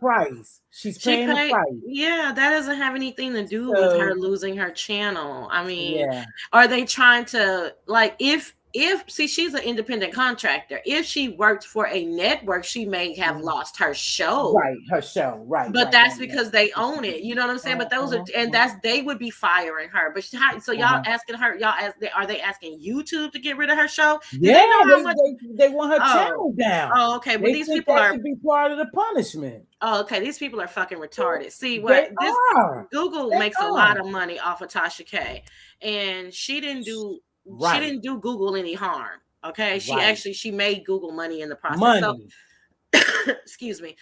People say things because they're so invested in this cancel culture is so prominent, but that doesn't make any. Google is a $1 billion business. This is about money. They're not. Tasha K didn't do them any wrong. If she knows better than to click this link and start talking about Google or YouTube. Absolutely. Okay? Absolutely. And last night, I definitely don't think she should lose her channel. I don't think the judge gonna make her take down her channel or ask Google to make her take down her channel because she's making Google money, and Google is bigger than the judge.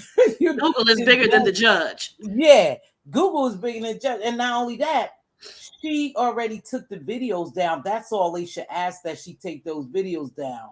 That's all. But to lose her channel, absolutely not. And it makes me so damn mad that people hate is so strong and so real that you would want that sister to lose her whole channel, even if it wasn't a sister. Okay, even if it wasn't a sister, but that helps too in my mind, in my decision.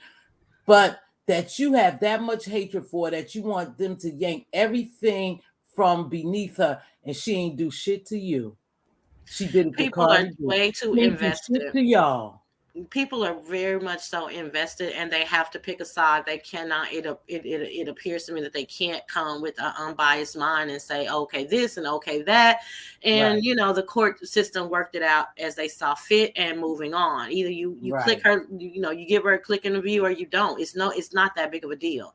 They act as if these people are actually in their family. But I see people do that.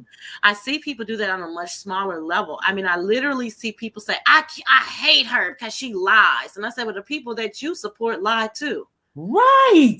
And the people that you support docs too. And the people that you up in their chat, they're weird. They're fucking weirdos too. So the energy behind being so invested is troubling to me. It really is, because go ahead. No, I don't understand it. I don't think that. And I think that what a lot of people do is they always place the blame on somebody else. They never see themselves as the person who is too invested. I have somebody I always say, "Oh, people are too invested. They're too invested." And I'm like, "Baby, you too invested. I can see. I can read how invested you are.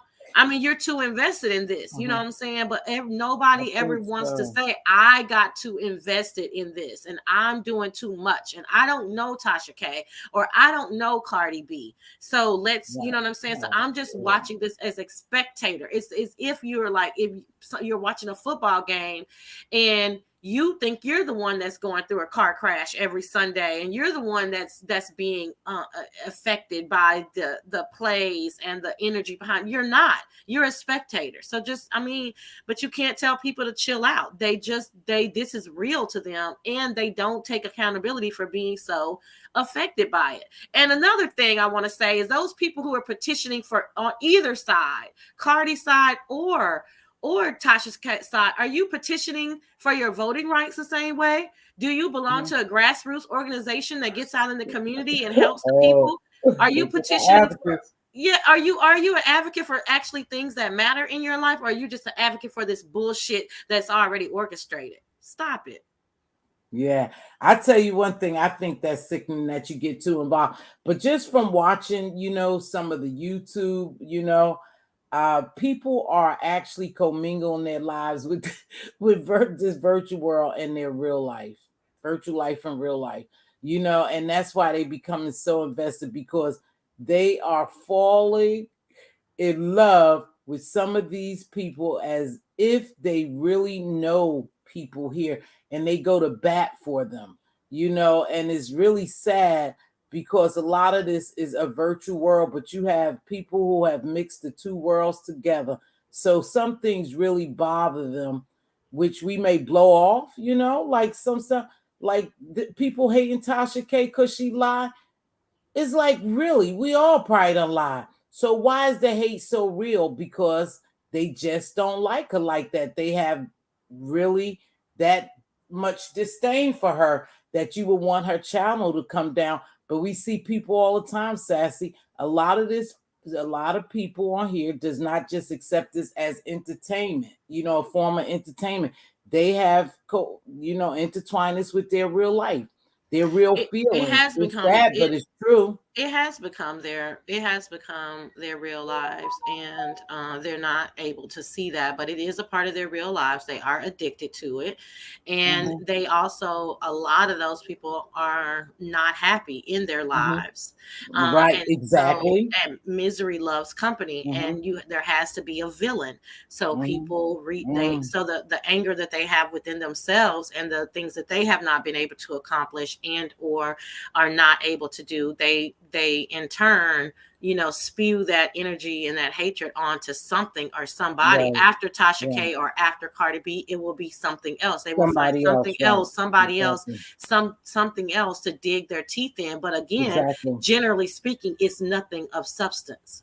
Exactly. So let me catch some of these comments right quick, beautiful. Hold on. Good morning, Melissa. Melissa, thanks for joining me. Kimberly Black. I like the lead attorney. However, he was butthurt because Tasha K said he only dated black women. He brought that up the other day too, Kimberly. I think he was butthurt behind that. Miss Juicy Review. Hey, baby, thanks for joining me.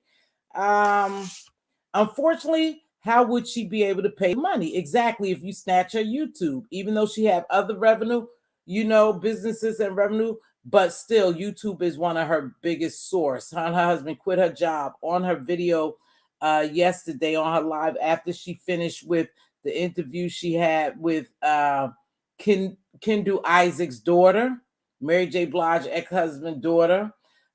She starts saying her passion for wanting to be on radio or on television. I'm talking about Tasha K. And she break it down how she moved from Maryland to Atlanta and how they struggled. And she's the type that if she believes in something, and this is where I took a big gulp.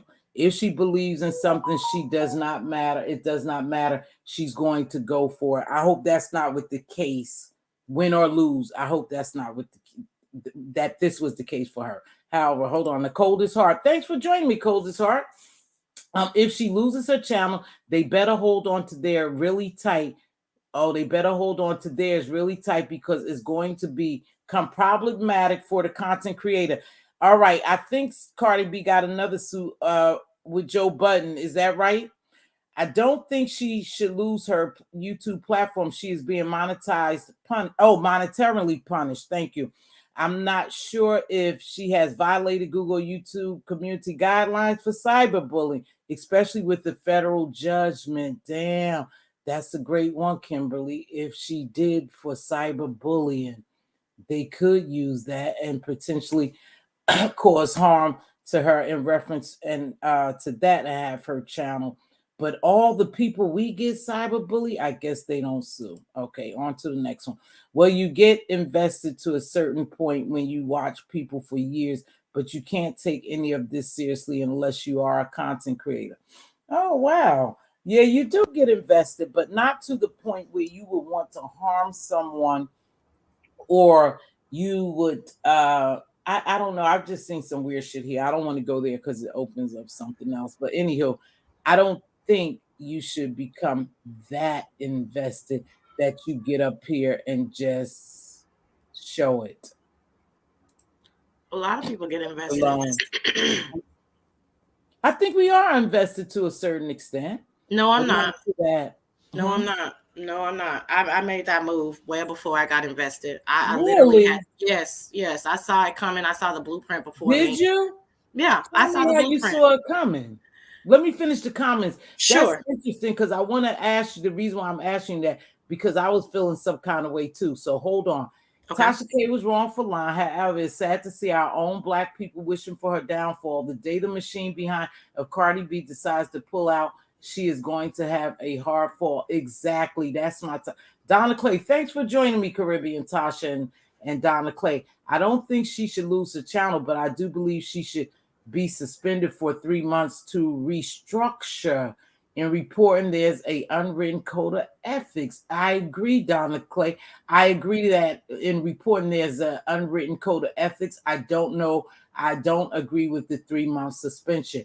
That will take a lot of finances from her, and that will make it very difficult for her to even pay back this. So I don't think for 3 months, that's a lot of loss for her. Remember, this girl knocked down millions of views, perhaps, in some cases. So I don't think so. But thanks for that. I just hope Tasha learned from her mistake and move on. Perhaps she did. She didn't say it. She didn't say it plain like that. But you guys, if you want to, because I didn't like the statement she made. But if you watch her, the statement she makes last night on her live, it'll show a softer side of Tasha. And hey, I'm going to go get it regardless. I'm not going no fucking where. Don't y'all be fooled. That's just how she said. We going to be right here because we invested our whole life into this. And my husband and I are on board. We are solid. And so you got to listen to that. So it was pretty good. YouTube would be empty if they took channels for breaking rules. Yeah, that's true. Their sectors that cyberbullying Meghan Markle is disgusting, but they have their channels. Okay. Tasha has to pay $10,000 a month to Cardi. Oh, she got that. I'm just joking. Investing meaning you care about people's growth, not none of the craziest, but it's several people I've watched grow through YouTube that I root for. They are my entertainment. Very good. Very good. In that aspect, you're absolutely right. We are invested. I am invested, but we're going to hear Sassy in a minute. Okay, go ahead, Sass. So how did you find yourself getting invested that you have to pull back? You don't have to. Just go ahead. Do you? Yeah, so I didn't find myself getting invested. I saw the blueprint of other people getting invested, and I said, I don't want to be like that. So I'm going to do certain things to make sure that I do not become invested. Well, what do you mean by that? Like when you said, I saw other people becoming invested and you decided to pull back. What would you consider some characteristics of investing? Believing things probably is the biggest thing, Okay. Arguing points of views on things when this is as facts, but it's just opinions. Okay. Not believing somebody because you don't like them. Mm-hmm. A lot of bias going on that I thought was really weird because you don't have the full story at all. You only know what that one person told you, and then what the other person told you because you don't like them or because you're not as familiar with them is automatically a lie. My mind doesn't work that way. The way that I assess things has to be from the full circle. And then I can say, okay, this is what I think. So when I saw that, that's one of the reasons why I decided to drop down. I was in the bushes over there for a long time before I ever dropped down. And I literally dropped down saying, I need to speak for the people. Because there's some things I remember you used to say, speak for the people. I just want to speak for the people. I just want to get the facts right. I'm not interested in all of this other gibberish and or pontification. I get it that that's what people do, but can we get the facts first? And then I can make I don't need you to think for me. My mind is quite capable. So I don't need you to tell me the interpretation of what happened. I just need you to tell me what actually fucking happened. But do you think, okay. So to me, it sounds like you was becoming too invested that if it's just entertainment, that on these streets that there's a whole lot of embellishment and stuff like that. Why would you get so upset over it? I wasn't so upset over it. It was just like I'm talking to you now. I just made a statement to myself or to other people who was listening. Like this is crazy. So I'm not gonna get invested. I can't get invested. I don't know these people. To me, this is a documentary or like a soap opera. documentary that I just watch, and I have the ability to interact with the people, but I don't know them. I don't know their real lives. I don't know how they really treat people. Right. I could assume, but I don't know. Like I can't get invested in this. It's like, that's like, to me, like saying that I'm invested in Cookie and Empire. I'm not invested. I watch it as it's a show. Mm-hmm. And I know that a lot of that stuff is real life, for, you know what I mean? Like, they're just reenacting it, you know? I mean, but that's one of the reasons why you don't hear me talk about movies, because I'm really not interested in scripted stuff a lot of the times. Mm-hmm. You know, I'm really interested in documentaries, and even the documentaries, I want to hear all sides of the story. That's just who I am. I want to hear from I don't even like documentaries that tell me, you know, oh, this person, one of the, when I was watching one of the Trap Queens, she wouldn't interview with them. It was her daughter. So I switched off of it. I don't want to hear it. I want to hear her story, and I want to hear the producer's side of the story. Okay. So you're a real factual person. I just want to hear the facts. So is it hard for you to come, you know, and I'm going to say over here, because when I refer to over here, we know I'm mainly talking about the area when. So is it difficult for you to really watch this? You know, it became that way. Yeah. It became that way. I told you I pull back a lot, you know what I'm saying? But now you know, I do find myself, and I don't know, because I would say that I would really get upset. So maybe I was finding myself too invested, that I did kind of cut some things out, and the way I perceive things, as you know, or the way I look at things, like on these streets here, because I was becoming so upset. Like I would want to just hit this live, custom, and that's not where I want to go. You know, that's just not what I want to do. But because of some of the stuff that, you know, someone's lying, or you know this is a skit, or you don't know, I don't like people playing with my mind. So I did have to pull back some too. And so you don't. Oh, go ahead. Go ahead, baby. So I get that part. I get that. So, you know, Juicy and I are friends in real life, if you didn't know. Okay. No, but Miss Juicy Review, I used to visit Miss Juicy Review with Miss Juicy Review. Didn't Mz.Teavalocity always visit you?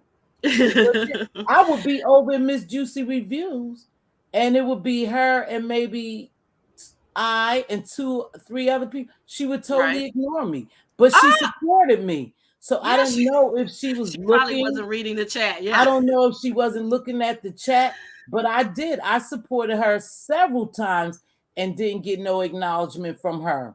I sure did. I didn't know I was in real life. And she really likes you. See what I'm saying? That it's very important. It's very, very important to acknowledge your people, you guys. But because people start to think, oh, well, you're not feeling me just because you didn't speak. But some people don't have a habit of reading the chat and speaking. And so, but anyway, everybody, but Juicy really, she likes you a lot. I didn't know, because Juicy used to be my girl, and she does. I think. Wait, hold on. If I'm not mistaken, Juicy knows more of the entertainment, right? Yes, very much. Yeah, so. I was there when it was just her and I and some guy, and I was trying to talk to her. We were listening to something. She was totally ignoring me. I was like, Lord, damn. She gonna be like, I know she's probably texting me now, like, girl, say it ain't so. Yes, that's okay, baby. That's okay. Goodness. But so after I did that about 2 or 3 times, because I'm subbed to her. Yeah. I was subscribed to. I said, well, shit, I'm just gonna stop going over there. I'm trying to engage. Right. You know, I know it ain't very many of us in here, so I want to engage and let the sister know, hey, I'm here supporting you. But I don't know. She was reading, she was listening to the music, talking to this guy, and I didn't even exist. But I didn't take it personal, baby. I really didn't take it personal. I have before, not with her. I really didn't take it personal. I just thought, well, damn, she don't even see me, so I'll just stop going over there. And she doesn't come on that much. No, she doesn't. She doesn't come on a lot. She has her life is really busy right now. But I'm glad that you're saying that, because it is important to engage with your chat. And I've had people tell me, why do you read the chat so much? And you need to just go on with your story. And I said, because listen, I'm an arrogant bitch. And if I drop down and you don't say hi to me once or twice, then bitch, I'm gone. So let me tell you, Sassy. Just Let saying. me tell you, I feel the same way sometimes. But then I spoke to Diva last night about this very same subject. I said, Diva, let me tell you, and Sassy, you know this, as a content creator, not that my platform is big, you know, but for larger content creators, you cannot see everything. Like Diva texts me quite often, read your chat. Did you see where somebody so? No, because I'm trying to stay focused. And for me, I'm really serious when I tell you I have ADHD. I'm all over the damn place, so I can be easily distracted. You know what I mean? And I'm not on no medication for it. I just know how to focus when I have to block everything out. So when I read the chat and then try to get in conversation with you, look at my notes, I get thrown off. Some people do. Some people do. It's not an easy task. Personal. They just don't see you and don't take it personal. Now, if I did it a couple of times and you reading everybody's name and you don't read me, then shit, you doing it purposely. I'm good. See you later. Well, that's what can be, but like Juicy is the sweetest girl. I don't know what was going on, but there's no way that she was doing it purposefully. So I don't know what the heck was going on. But I do know that I mean, I don't know why we can't say we wouldn't take it personally, because that's what you're doing. You're taking it personal because you're thinking, oh, you're ignoring me. I mean, I'm just telling you, after I do it twice, I just unsub and stop coming. It's no big deal. But you know, I guess from a content creator's point of view, I should be more forgiving as that. It doesn't happen a lot, you know what I'm saying? But it does happen. And I just assume, because not so many, but people have me blocked that I've never even talked to. So I just assume that maybe they don't like me, and I just didn't know that they didn't like me. You know? Sassy, I'll tell you this. Sometimes when you are being ignored and they don't speak to you, it's done purposely. And basically they're saying, bitch, goodbye. I ain't feeling you. Exactly. No, I do believe that, Sassy. I do believe that, especially when shit takes place, you know, and something to win awry, or you and some. Yeah, I do believe that people purposely don't speak to you when you come in their chats. Because to me, you telling me, nah, bitch, I ain't with you. See you later. You don't even have to come in here, because you can't see my name. You can't have Sassy and then Mz.Teavalocity and then Queen Diva, and you say hello to Sassy and Queen Diva. Hell, I was right in the middle. Did you miss me by accident? Absolutely not. You missed me. Well, but sometimes I do miss. But sometimes I do miss people, and I just verbalize it. I say, y'all, listen. If I miss you, like I remember, I wish I could say her name. Like this, me and this girl are really, really cool. Like she's a really cool virtual, and I would be in replays, and she spoke to me like 2 or 3 or 4 times, and I didn't speak back. And I was like, damn, how do I keep missing your name? It's weird, you know, but I kept doing it. So then I just started like, you know, either saying it on my show, girl, I missed you, or I would like purposely, I wouldn't even be paying attention to what that content creator was saying. It is a thing. And I like Don Diva, I'm sorry, but I don't believe you. I don't believe anybody who says that. I think that the reason why you guys say that, I don't care if people speak. I don't care if people speak to me, because I click to watch the content. I comment when I have something to say and go on with my life. I think that's admirable, but I don't believe it. I think you're saying that because people speak to you. But the day that you start going around and people stop speaking to you, I think it's going to be a problem. I think especially when you have supported someone for so long, perhaps you super chat them, cash app them, and now all of a sudden they stop speaking. That do let you know that, hey, they basically, I'm not fucking with you. Something is going on. Something is going on. And you will feel some kind of way. Perhaps you feel different, Bossy Don Diva, and it's okay because I respect what you say.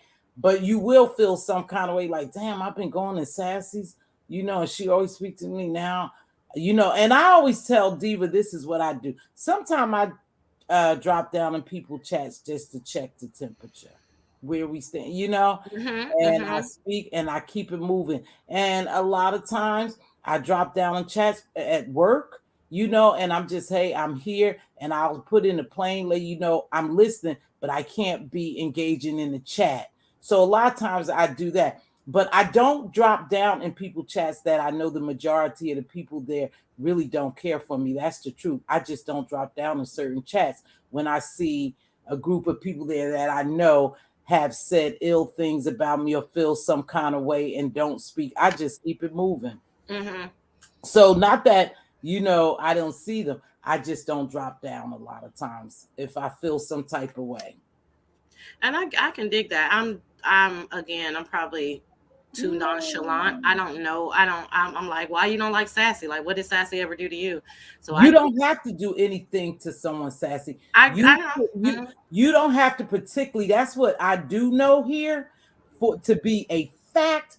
I don't have to purposely do anything to you. I could have offended someone you are associated with, or you have you have a relationship, a YouTube shit, or in your mind, you are a staunch supporter of that person, So they don't want to be bothered with you. And that's okay. Life goes on. I just know my place, Right. And what I was going to tell you before we got on that about me and Juicy. So we're real life friends, right? So we text. Yeah, she's sweet girl. Goofy, funny. Just girl. She's my kind of mess. Okay. And so we chat every day. If we don't talk, we text every day. Okay. And when she was saying that, when we were talking about getting invested, and she made the statement earlier that she, felt herself getting invested and she had to pull back. She really did that. And she did it in a really admirable way. It was silent. You know what I'm saying? She moved like a lady. She just, just stepped back and, and watch how she wanted to watch. You know what I'm saying? You don't see her. Yeah, you don't see her dropping down. She doesn't click links. She don't. But that's about her protecting, herself and seeing, they might be getting a little too invested. So when you said, so there's different levels, right? So the reason why you guys don't know a lot of people in my back chat is because they don't really drop down. A few of them may click links that you guys know, but it's very rare for them to click links. I was the person that was clicking links and dropping down and, being sassy or whatever. And it was because either I wanted to kiki that day or I had something to say. You know what I mean? I'm not I'm not a person that's going to sit up on a panel just to be seen. That's not really my thing. But girl, you used to be a panel whore. No, I wasn't. Girl, I think that folks came out here. So let me tell you this. Let me factually. Yeah, that's what I don't know what that.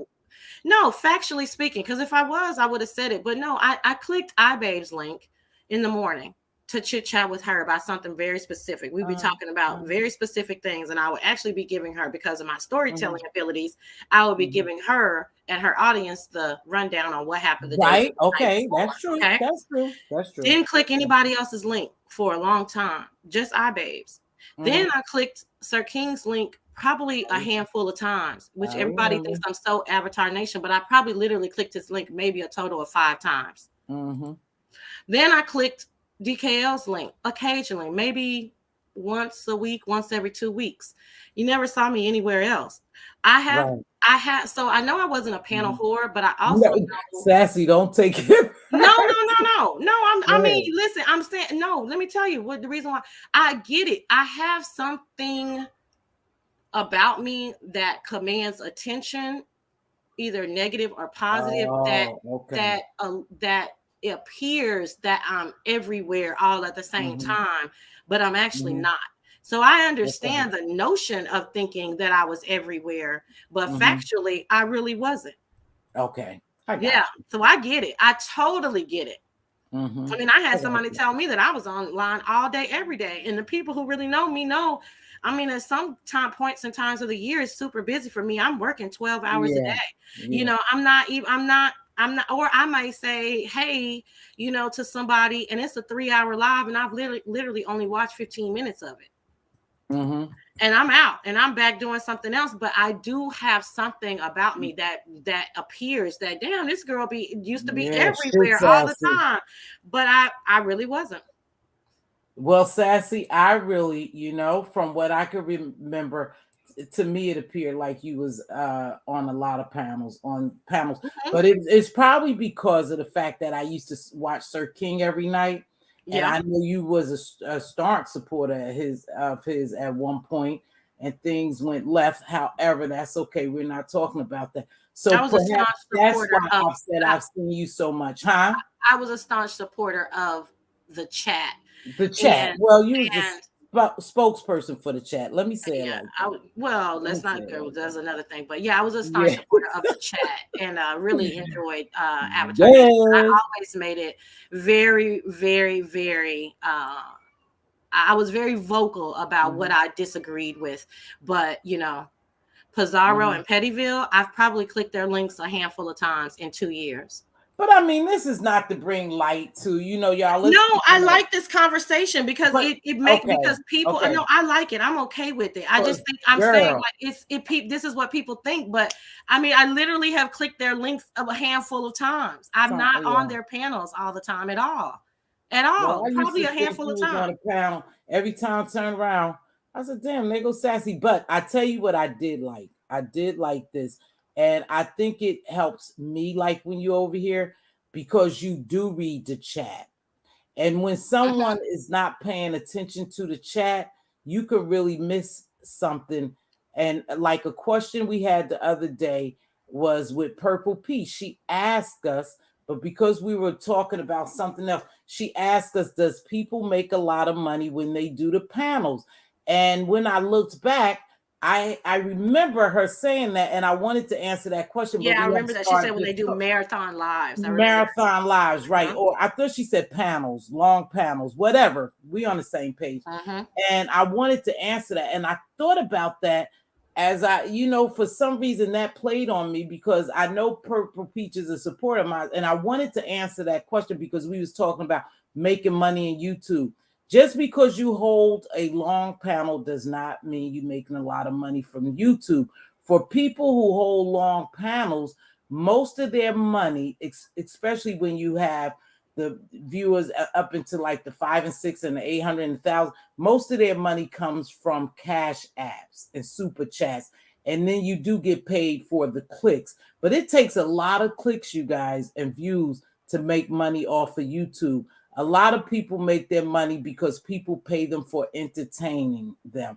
Just like cable, you guys, just like we go to the movies or anybody else, or you give somebody a tip if they give you good service. That's where a lot of bigger YouTubers who's making money, they get it from the Cash App. I mean, in reference to over here and the super chats. Yeah, no, you don't. You don't make money doing that. Oh, okay, Super D. I got you, honey. Yeah. Who? Super D was just saying, no, that's not what they were saying. They said that no, I haven't seen you before. Yeah. Okay, I got you, honey. I just remember seeing you, and you had said you had been here 3 years.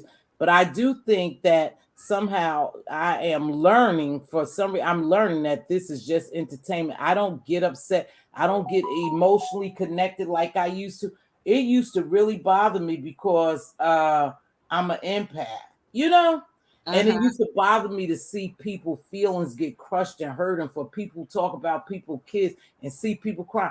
I'm just like, fuck, they crying for what? It ain't. I mean, listen, y'all, this is YouTube because we need to know, or if we don't know, we need to learn how to separate the two. You have to, in order to remain sane while being in this virtual world. Do you agree?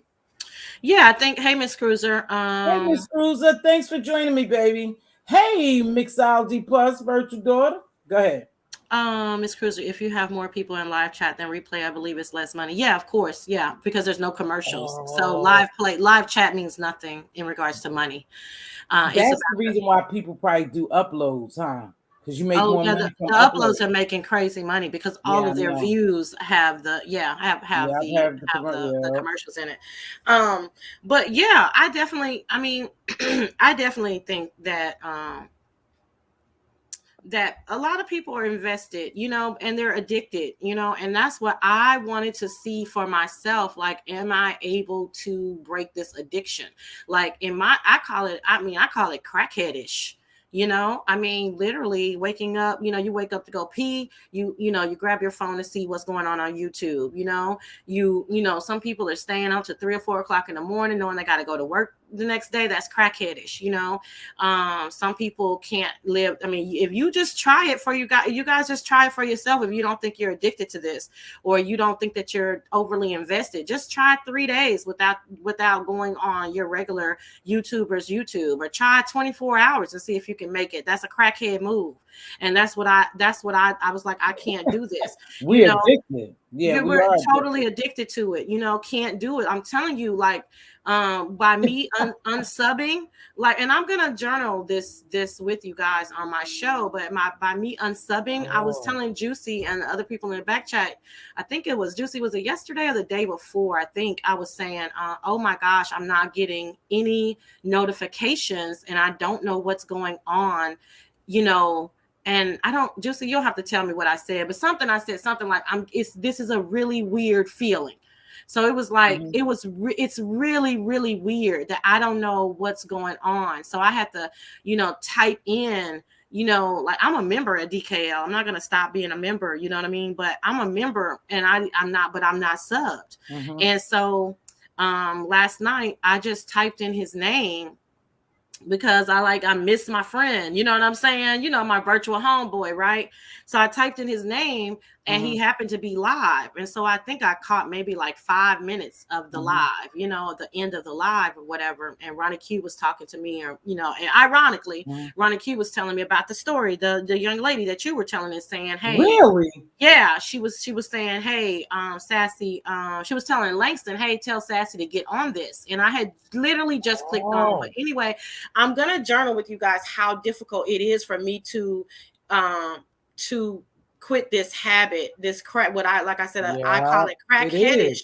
So it's a two-sided coin. No, I'm not invested in these people's lives because I don't know them. I don't know what's true and what's not true, and I can't get a hold of it. You know what I'm saying? And I'm tired of analyzing it. It's becoming daunting trying to analyze all of the behavior, you know? And so I'm done with it on that deep of a level. However, it's not easy at all. And Don Diva, you're absolutely correct. I was addicted to Facebook and I stopped it 2 years ago. Now I may go on Facebook once or twice a week, which is really crazy. And I only stay there for like 5 minutes or whatever, just to see. I miss people on Facebook. I miss hearing about their lives and seeing their kids graduate and grow up and go to first kindergarten. I miss all that stuff. You know, I miss the funny memes, but I did break the addiction, but I substituted the addiction with YouTube. And so if I just said this time, if I get addicted to something else, then I just want it to be more funny, more lighthearted. You know what I mean? Like if I replace it, then that's fine. But I want to replace it with something, you know, just a little bit less diabolical, you know? Because see, like I said, I found myself feeling bad for people, feeling sorry and getting emotionally upset when something happened. And then I realized you don't know those damn people. You don't know if they telling the truth, if they lying. Plus, you know, when people come down here and tell their stories, you know, which I think YouTube is the worst place, especially over here, for someone to come down and tell us about any addiction they have, any problems they have. Just keep it entertainment, but don't make you the butt of the joke or the entertainment. Some things you should just keep to yourself because it's very, very harsh in certain areas of YouTube, and people really don't give a damn. To be honest with you, Sassy, some people don't, and some people do. That's the craziest thing about it, because some people really do care about you or care about what's going on. But again, this is not the place to seek any type of mental health, drug addiction help, alcohol addiction. This is not the place for it. And you do feel some kind of way because you are addicted to coming here, seeing the same people, you know, and you do grow some type of attachment to them, emotional attachment, because you are part of this virtual world. And so I'm not an empath. I am to a certain degree. A lot of people are, and a lot of people they bank on that. I'm not an empath. I'm not I'm not that sympathetic. I really don't care a lot, you know. So I'm very detached person. Like I really am sweet in real life. Like Juicy can tell you, like I really am a nice girl in real life. Oh, I can believe that. Right, but I'm very detached. Like your problems are not my problems. I got my own shit going on. Right. And if I, like I say, if I get a flat tire, none of you hoes ain't gonna fucking come help me. So I don't, you know. But you don't know. I do know. No, I do know. Hold on, let me tell you why. No. Because Rico and I ain't saying nothing, but Rico was stranded out, and a content creator just happened to be on YouTube that ran across him, went and picked him up. So you never know. Yeah, but I like both of them. I really like both of them, so I'm not gonna touch that. But no, but I'm just saying, so you people will help you, but I get what you're going. No, I don't know what their motive is behind helping me. So that's not help to me. You know what I'm saying? So what's up, HB? Hey, Houston Bird, what's going on? But generally speaking, y'all don't know me. So I'm just saying I'm a detached person. I can really Juicy will tell you, like I'm no cap. You ain't damn. No, I'm gonna tell you something else. No. I'm about to say, listen. I'm about to say something else. You silly. No, I was about to say, Juicy can tell you. We don't do a lot of nasty dogging out in a back chat. We don't do. Now we will roast your ass or we will laugh at some shit, but we're just not the mean girl crew. You know what I'm saying? However, what I'm trying to tell them sometimes, like some people in the chat have had Juicy just mentioned her grandmother. When her grandmother passed, that was really, it's still difficult for her. And I think it was a year anniversary in November. Another one of our chat members lost her father. I think it was the year anniversary. And what happens is I started to get pissed off because other content creators were talking about death or talking about stuff in a way that I thought was predatory. And see, I don't give a fuck, right? And this is my role, because when you have friends that don't give a fuck. You know what I'm saying? And you got friends that overly give a fuck, right? Yeah. And my role is, and so they already know, and they get a little irritated with me sometimes because I'm like, girl, don't believe that motherfucker. That motherfucker up there trying to get cash apps. Now, do I know if the motherfucker's up there trying to get cash apps? No, I don't. But that's what the fuck I think. And I ain't got time for you to be crying and shit. You know what I'm saying? And woe is me. And now you got my girl in her feelings and she thinking about her real life situation. Now you done pissed me the fuck off, Yeah, because you do. Let me tell you something. I'm giving cash app because sometimes you do feel a little sympathetic. But I think after the last cash app I gave, I cashed app. I don't do super chats that much because Google take 30%. However, I prefer the cash app. So the last person I cash app, some damn story came out and I said, that's it for me. And I can't be no sucker now. It's too many damn stories on YouTube for you to just keep giving out, coins. So see, I don't have a problem with people giving to content. Huh? I think her phone might have died. Oh, not very smart of me, yet I appreciate meeting the people I met here. So it's a double-edged sword. It could be a double-edged sword because you do meet good people. I just think you have to watch the time that you come into YouTube because there's a lot going on. And this is not a place that you see a lot of compassion and empathy, in this particular area. But then it's hard to say that because, hey, Team Uprising, what's going on? It is good people over here who show you a little empathy and compassion, but it's just difficult sometimes, you guys, probably because of the environment we in, for us to even take some of this shit serious. And it seems like that, Sassy dropped off. Her phone probably died, but she'll probably be back to close it up because I'm going to wrap it up. I don't give sympathy cash apps. Okay. All right, Bossy Baby, you don't. Bossy Baby, you something else, but I sure enjoy you, sis. But you say, I don't give sympathy cash app. But sometimes your heart goes out to people when you think something happened, is really happening with them, and you want to be a help because that's just who I am. I want to help people. But I have definitely backed away from the cash apps and super chats. Not that I gave out millions of dollars, but you hear people on here who has given out plenty money to cash apps and super chat to different content creators. And again, they're paying them for their entertainment or whatever. Okay, baby, love you, sweetheart, and have a great day at work. See you later, Monty. And so, So you want to be careful of that, but I don't think it's going to block me from being an empathetic person. I just need to be careful, which may sound crazy, on which direction or which case my empathy may go. But drop the link, baby. Okay. Wait, let me get my link because that's the wrong link because I copied Neek at Night's link because I used some material. So there you go, baby girl. So yeah, I get it, but it's good to be a detached person. I guess, is that the word? No, detached person. I'm sorry, baby. It's good to be a detached person, especially moving in certain rims of life or certain areas, because you can get hooked up on some bullshit that's not real. And you feel some kind of way, you pour your heart out, you help that person, and all along it was a stunt. It was a stunt. That's you, baby girl? Hey, what's going on? Sorry Go about ahead. I trusted it was you. Okay. Oh. No, and I think when the computer died. I forgot I didn't have it plugged up, but I think I was saying that I don't have a problem with super chats and or cash apps. I think it's very nice. I think you just never know what a person has done for that person, you know what I'm saying?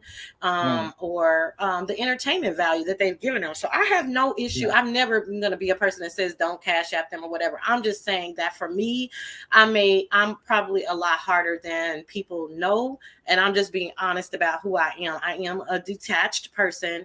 That's just how I was raised. It's not going to go away. And I you were asking me earlier, how did I not become invested? And it's really because of my personality. I'm just detached. I think Miss Dovey said I just roll around the streets with my little fairy dust, and I knew what she was saying. She was like, it's like la la la la la. Sassy doesn't care. I really don't give a fuck. Wow, look at Team Uprising. So this is what we doing, AJ. He said, cancel your membership, stop cash apps and super chat, and watch with ad blockers until they do right by all of us. They can do right by none of us. Oh, Team AJ, my God, that's really powerful. Right. Okay. I do say this. I'm glad that you gave me the tip to unsubscribe, Sassy, when I want to try to get out the algorithm and do some other things. Like I said, I've been visiting other areas. Now check this out. I got kind of offended.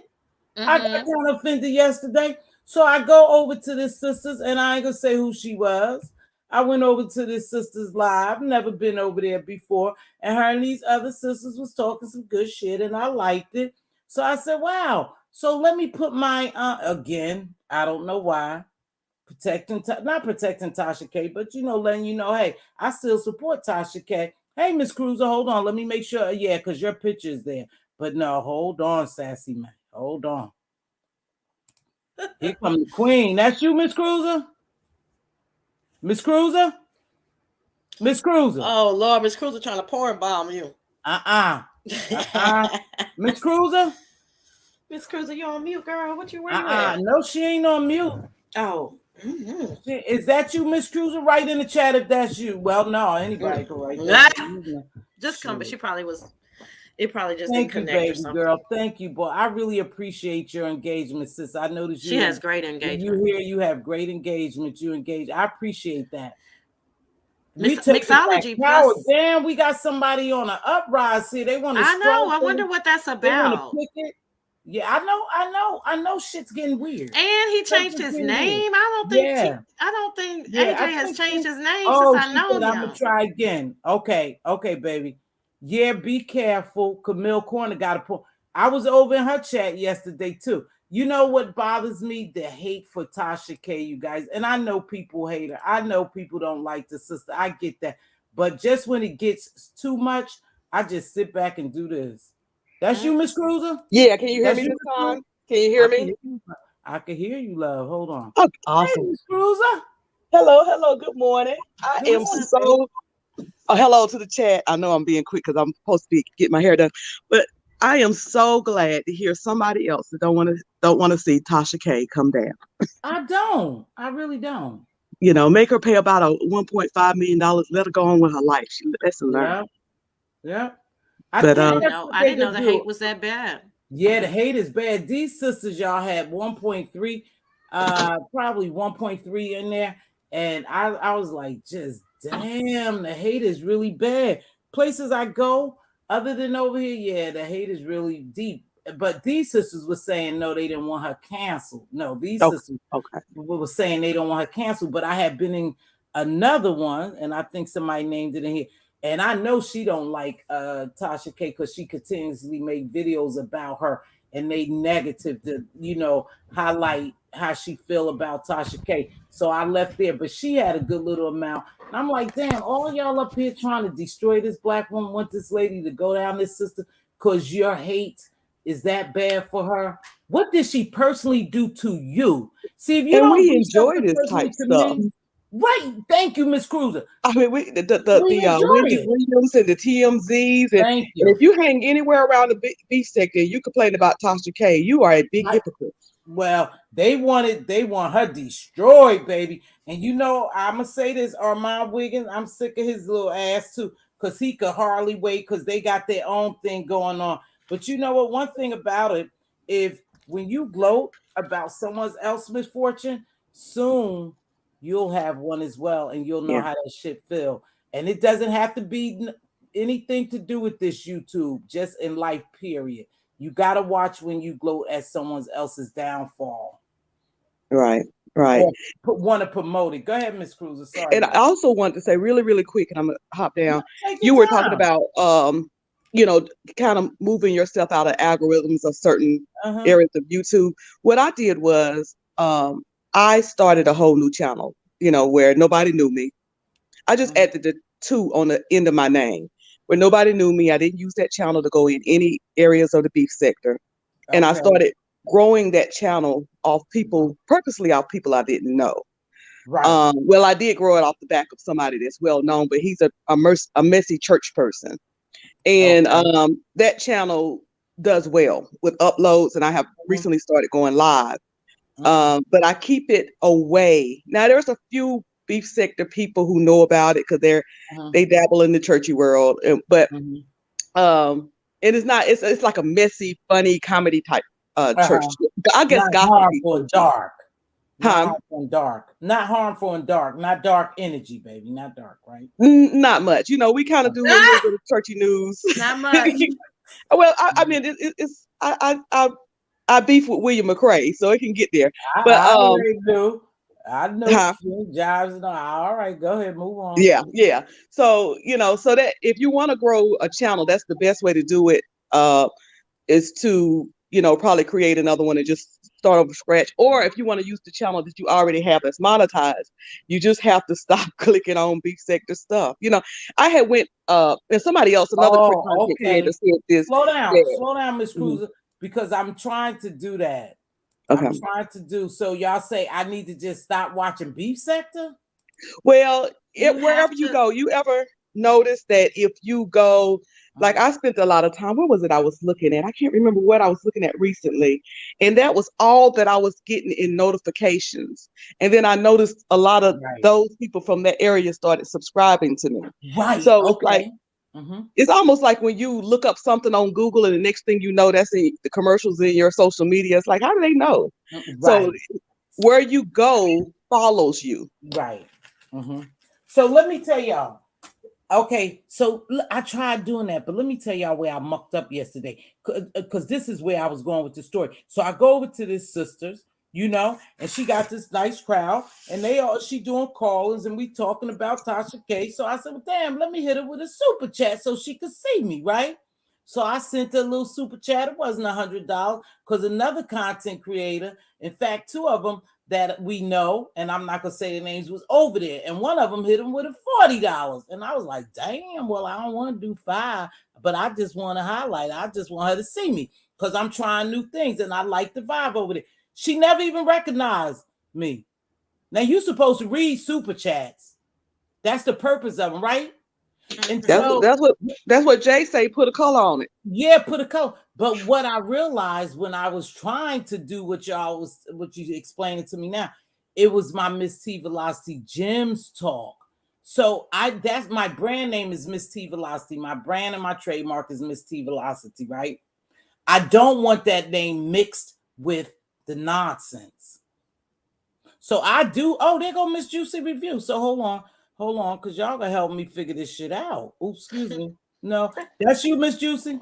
Yeah, that's me. Can you hear me? Well, girl, I hope so, because you would have pawned by me. Go ahead. So, so you guys, I tried to do that, Sassy, after you said it the other day, and I think I did something wrong because it came out to my Mz.Teavalocity gyms. I didn't want my name in a period, so I was trying to change it. Right? That's what y'all telling me.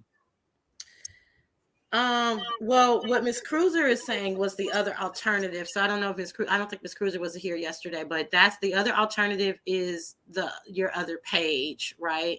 But then if you go over in your other page and it has a different name, are they going to know that it's you? I guess is what you're saying. But the other thing, but the other thing is like, if you're still clicking on beef sector or whatever it is you're trying to get away from, if you're still clicking on that with that particular name, then you're going to maintain in that algorithm. So I need to change my name. Not I understand you're not talking about the Mz.Teavalocity. No. I need to get another channel. Well, I don't really agree with that particular course of action, but I do know people like Miss Cruiser who did it. But Mz.Teavalocity, Miss Cruiser already has a sector. It's the church sector. Remember yesterday we were talking about where are you going to drop this new channel? Right. So Miss Cruiser already had a place to go. Plus Miss Cruiser was going after one of the big dogs at the time. So that's a different blueprint than what you're talking about. Right. Okay. Just like we were talking about the lead attorney. The lead attorney paid for views, paid for clicks, paid for subbies. No, he did. And he went after Tasha. And he went after Tasha K. That is a specific blueprint. Right. But for you to just get up and get a new page, where are you going to drop the new page? Right. That's what I'm saying. So I called myself going over there and I said, well, I'll just start going to new people, a new area. And I'll just go ahead and, talk a little bit, get engaged, drop a super chat, here and there and get name recognition, perhaps, trying something different. But I do know when I don't watch the beef sector, you guys, whatever sector I'm in or whatever I'm watching, it'll pop up. Like I watched Amazon documentary. Did you see that one, Sassy? Which one? Amazon, Jeff Bezos documentary that's on about talking about Amazon, how Amazon rise, how the people in Amazon are work like dogs and stuff like that. Was it on Amazon or it's not on Amazon? No, it's on regular television. No, I haven't seen it. I watched that. So what happens is if I watch that for a while and then watch another one, then all the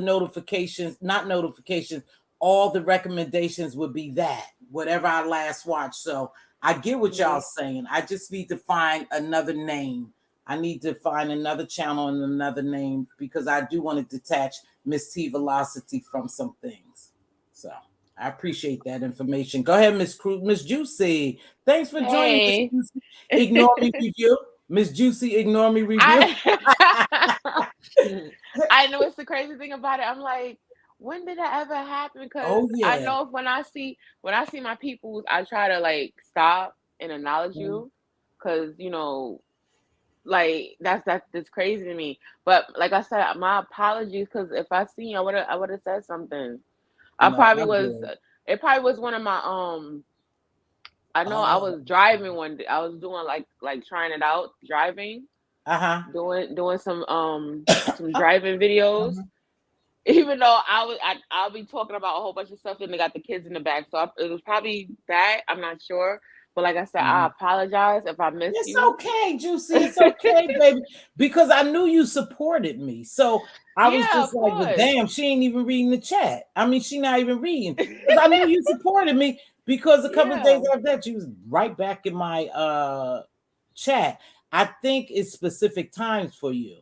That's all I think it was. Because you used to be here, right, Miss Juicy Review? Yeah, of course. I'm always in a stuff, but I know there was a time recent.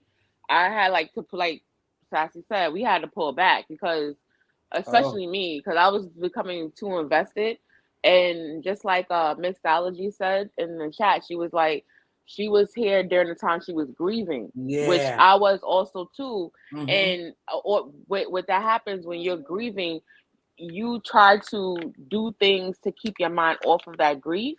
And to be honest, I was on YouTube, and I was getting too caught up with the whole YouTube spill. And I remember that, Miss Juicy. Yeah, and that's not good for you when you're grieving, because it's a lot of negativity, also positive, because during that time I was able to meet really good people, Sassy, the That's other it. people in the back. Yeah, I was gonna say the other people, right? Okay. It's the back chat. Don't say it. I don't know what the back chat, but don't. Yeah, but yes, Miss Juicy, I remember that. Yeah, Didn't somebody had just passed away? My grandmother, and she was like 2 or 3 years ago. 2 years ago. 2 years ago. I remember 2 years ago. that. So I started getting heavy into the whole YouTube thing. I was doing a lot of my lives, but what happened was when I did the verses, one of the verses that nobody even watched. You was doing the verses. I was there, girl, supporting you. Yes. So I did one verse that nobody really watched, which was the Cali one with I forgot his name. That's how unimportant it was, and they struck my channel. It was you and some guy up there. It was you and some guy you was talking to, and y'all were doing the show together. I don't. It's probably a guy that I don't even know, because I know that I had opened a panel and let people come up and like give their opinion on how they like the verses, who will pick to do another verses and stuff like that. But it was one of the verses, and they struck me. And then around that time, I was like, you know what? I really don't like YouTube. Is like, it was a hobby for me to come on and pretty much just kick the ish with everybody. Yeah. Because it's fun. It's fun. Yeah. Sometimes you got, especially when you got a good vibe going on. Think about all of us was in the pandemic. So where would we have gone other than YouTube? That's how we became addicted. I don't think it's just because of that. I think because we, even though we some people like to say we're not messy, which is true. You're not, especially if you're not a messy person in real life, but you are a spectator of the mess. So because of that, you get caught up and start watching stuff, and it's like you want to see how far these people can go. And we all know that a lot of the stuff that we watch, these people go far, and they go low, So you watch that and be like, wow. Yeah. It's kind of, and it's better than cable TV. It's better than watching Love and Hip Hop, because I can tell. I'm gonna tell you right now, my cable bill with the 3-pack is like $250 a month, right? Yep, ours is $255. Exactly. So what's so crazy? I'm still paying for my cable, but I'm on YouTube watching. I'm about to sit there, cut these channels down to keep the news. Yeah.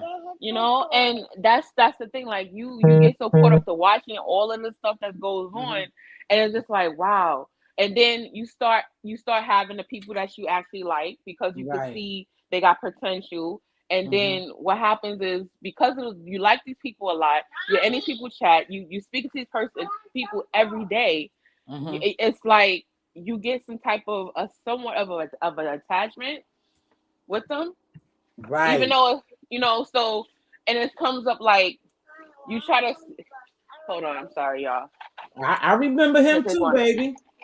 Yeah, baby. I remember the little baby. I remember Juicy when she came on the scene. Well, where I've seen you most of the time. I think we all must have patronized the same person most of the time. I remember you. Of course. So that that kind of gets you in the sense of like you feel like this person, right? Yeah.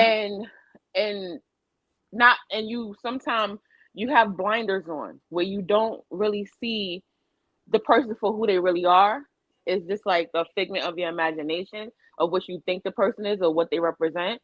And then that's how you get caught up. That's how you get invested. That's how you start wondering, because you like this person so much, and you see other people don't like that person. Now you want to, now it becomes the villain. This person, this one over here is a villain because they don't like this person that you like. And you have to be like, come to terms like, what the hell I'm doing? I don't know this person. This person will pay my bills. This person will sleep with me. You know, like it's a whole bunch of stuff you have to reconsider. Like, wait, I'm getting too deep. Let me back up. That's what I said too. Yeah. Go ahead. Oh, I'm sorry. Because what you have to remember, before you had YouTube, you had a life. You know what I'm saying? And you had things going on. We might have been sitting for a little bit, so you want to get all into other stuff, but that's what I had to do. I'm not saying that's what for anybody else, but I had things that was going on that I needed to focus on more than coming online. And I'm trying to get a little bit back because I need to start doing stuff with my channel. In the sense of it's a remembrance of myself for the people who support me and for my kids. So I try not to come online and argue with people, cuss people out, even though I had a slip at one time. But I'm trying to do things a little bit better. So it's a representative of myself, you know. But what I was saying is, with the whole getting too invested with this stuff, you have to be careful because just like you get invested, that person can always turn on you. Exactly. And that's why you can't, though. In reality, that's why, not to cut you off, because it seems like it appears from what we've seen, and I'm not the only one to see, that you could, Queen Diva, stand by 1 minute, beautiful. You could really get attached to some of these people in the virtual world, and something small or something happens and they turn against you and you're a piece of shit when they've been riding and die with you. So that's how I don't attach myself with some of these people. Exactly, because it could be, especially if you're a type of person who generally has a good heart and just a good person in general, that can mess with you, because I have seen that with a lot of these people, because I know that some people, they got a dark side and they also have a good side when they're not doing messed up stuff. I have to tell Juicy, no, you're not sending this person any clothes. No, you're not buying them Instacart groceries. No, we're not gonna get. I literally have to tell, we're not getting involved. It's not because I'm so cold-hearted, but I have to be the voice of reason to say you cannot get like physically involved in this situation, girl. This is just step back and watch it. Like that. Divas like that. Hey, Queen Diva. Sorry, we talking. Hi, I just want to make one announcement. Hey, I just want to say one thing. Then I'm getting off. It's my sister's 60th birthday this weekend. Hey! So I want everybody to wish Mz.Teavalocity. I know she's going to be pissed that I said something, but she will get over it. I'm so proud of my sister. So, and I want everybody to wish her a happy birthday. Yeah, because that was the best birthday wish ever. Baby. Now that was heard that. Thank you, sis. You know I don't do it, but thank you. I know, but I wanted people to know it's your 60th, and you look damn good for your age. Yes, she does. We have plans, but we just didn't, discuss it. The snow. Okay, good. We got a lot of snow here too. A lot of it's snow. Still snowing.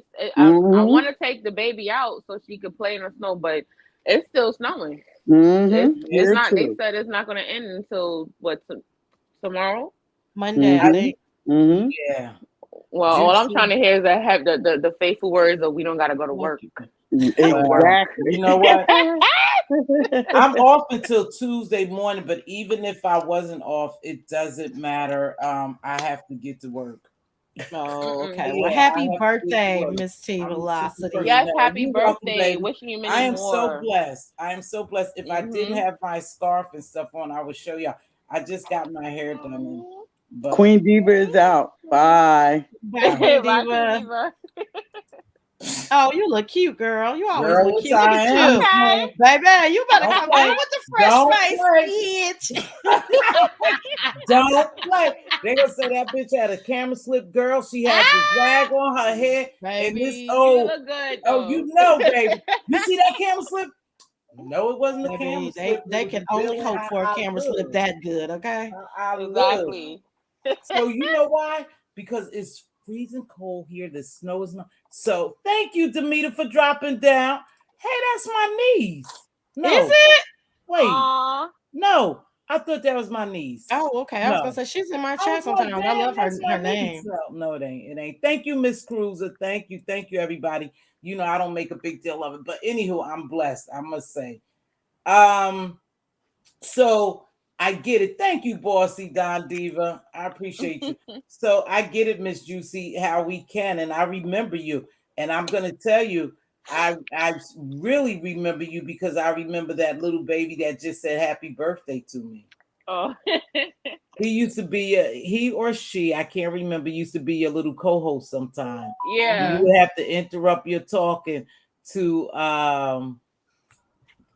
talk to the baby. Yeah, I remember she's a mess, honey. She is a mess. So you and I remember because I think we all was riding hard there. Juicy, yeah. The reality is a lot of these folks don't even know us or care. I learned the lesson about getting invested early on. You will only get hurt, and you will. That's Super D. You will, and that's why we do have to have that. And Diva is like, she's like Juicy, and I'm like, oh hell no. She's like Juicy. And I'm totally different. I'm like, nah, I really don't give a shit. Nah, I really don't care. Sassy that had to get me off the cliff a couple of times trying to help somebody. And I'm like, I know, but that's so bad. Yeah, Diva is like that. Hell no. She want to help everybody. But my mother was like that. So we got it honestly. But she wants to help everybody. She wants to give this person money, give that. I said, no. She said, oh, well, Tiva, you know, I'm going to be blessed. I'm going to get it back. I'm like, really? I don't give a shit. I wouldn't give them nothing, you know? But they call me kind of cold-hearted. I want to be clear. Like, I would never discourage somebody from giving somebody money. Like I said, I'm the kind of person to give a bum on the street some money so they can go get some more crack or go get another drink. Or you had to say crack. No, I'm okay. Here, take this 20 and get you a rock. Because if I lived up on their bridge, I probably would want to smoke. Yeah. If I lived up under a bridge, I would want to go. I would want to be cracked out too. So I'm not judging that. So yeah. Do I wasn't gonna say your name, baby. Thank you so much. I'm sorry. I wasn't gonna say your name. I appreciate that though so much. Yeah. There goes my baby. So I'm sorry. Go ahead. I'm not giving nobody no damn money for no rock. Well, you don't know what it's for. I'm saying I don't care. If you give them money, I mean. But anyway, the point is that I would never discourage. I would never discourage people from giving people money. You know what I'm saying, for whatever, a rock, weed, beer, whatever. That's you know what I'm saying, that it is what it is. Right. But with Juicy and some other people, they wanted to really get involved because Juicy has a very blessed life. So my point was like, you can't all of this, that type of involvement, it has the potential, unfortunately, to get you caught up. The same as they would say to me, I don't talk to such and such behind the scenes, because people hit me up all the time wanting to tell me a story, wanting to come on my live to tell their story, want some type of attention, right? And they tell me, no, we can't do that because of how this person moved. That could get you caught up. So I just wanted to be clear that it's not about like money as much, because we're our own women in that rally, right? And whoever we give money to, we can just give it to them and we can be done. But once you start literally involving yourself with these characters that are just characters, then you run a risk of something, no good deed goes unpunished. And what the way that we like to move is to be out of the shit. Like we just don't, we don't like to be in the shit. And we all have that in common. And we've maintained that, we have maintained that for 2 years. Like that's not our vibe. Yeah. And here's the craziest thing, Sassy. I was just telling Diva that, we was talking about something that took place, and she said, well, they know you messy anyway. They say you messy. I said, no, I'm not gonna let nobody put that label on me. I refuse to I'm not fucking messy. I enjoy mess, but there's a certain extent to it that's beyond messy. I don't do. You don't hear me coming down here really cussing out people. You don't hear us dragging kids. You don't hear us doing some of the shit that's super messy and dark. So I'm not going to allow these people, and sorry because I got a little loud, I'm not going to allow these people to put a label on me. You can't tell me I'm fucking messy. I'm not messy. I watch some of the mess, but I'm not messy. See, there's a difference to me, but people don't want to distinguish the difference because they like to label you. But you don't see me in mess like that. In mess, period. Unless somebody do something to me and I shoot a video. Thanks, peace, love, baby. Have a good day.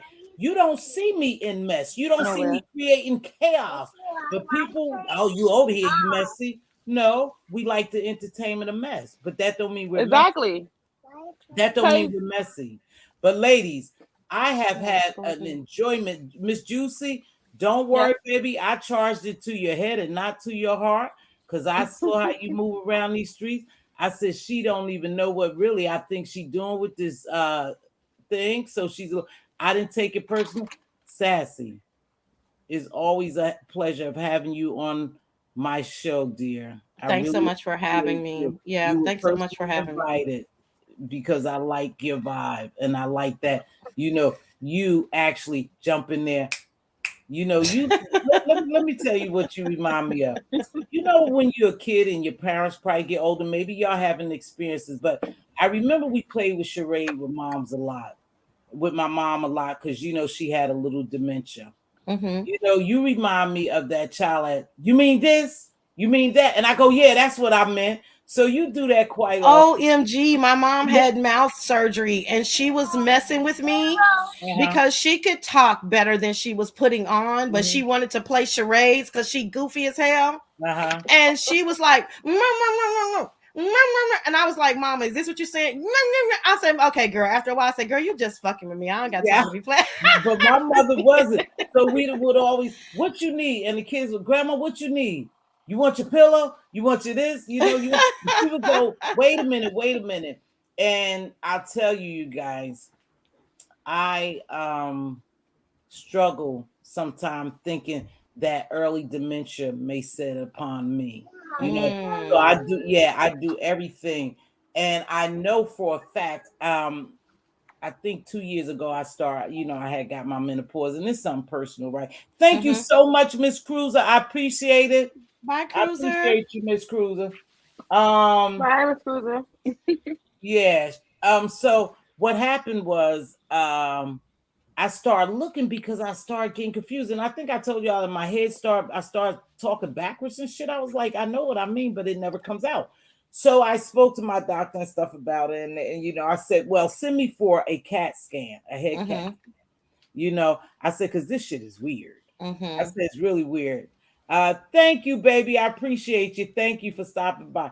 But anywho, I said, it's weird. I said, something's not right. And it's hard to explain when I said you kind of talk backwards. So I'll say it like this. I knew what I wanted to say, but it just came out different. And so anyway, I go to get the head CAT scan. I'm claustrophobic. I can't stay in the tube. So I need an open MRI or CAT scan, right?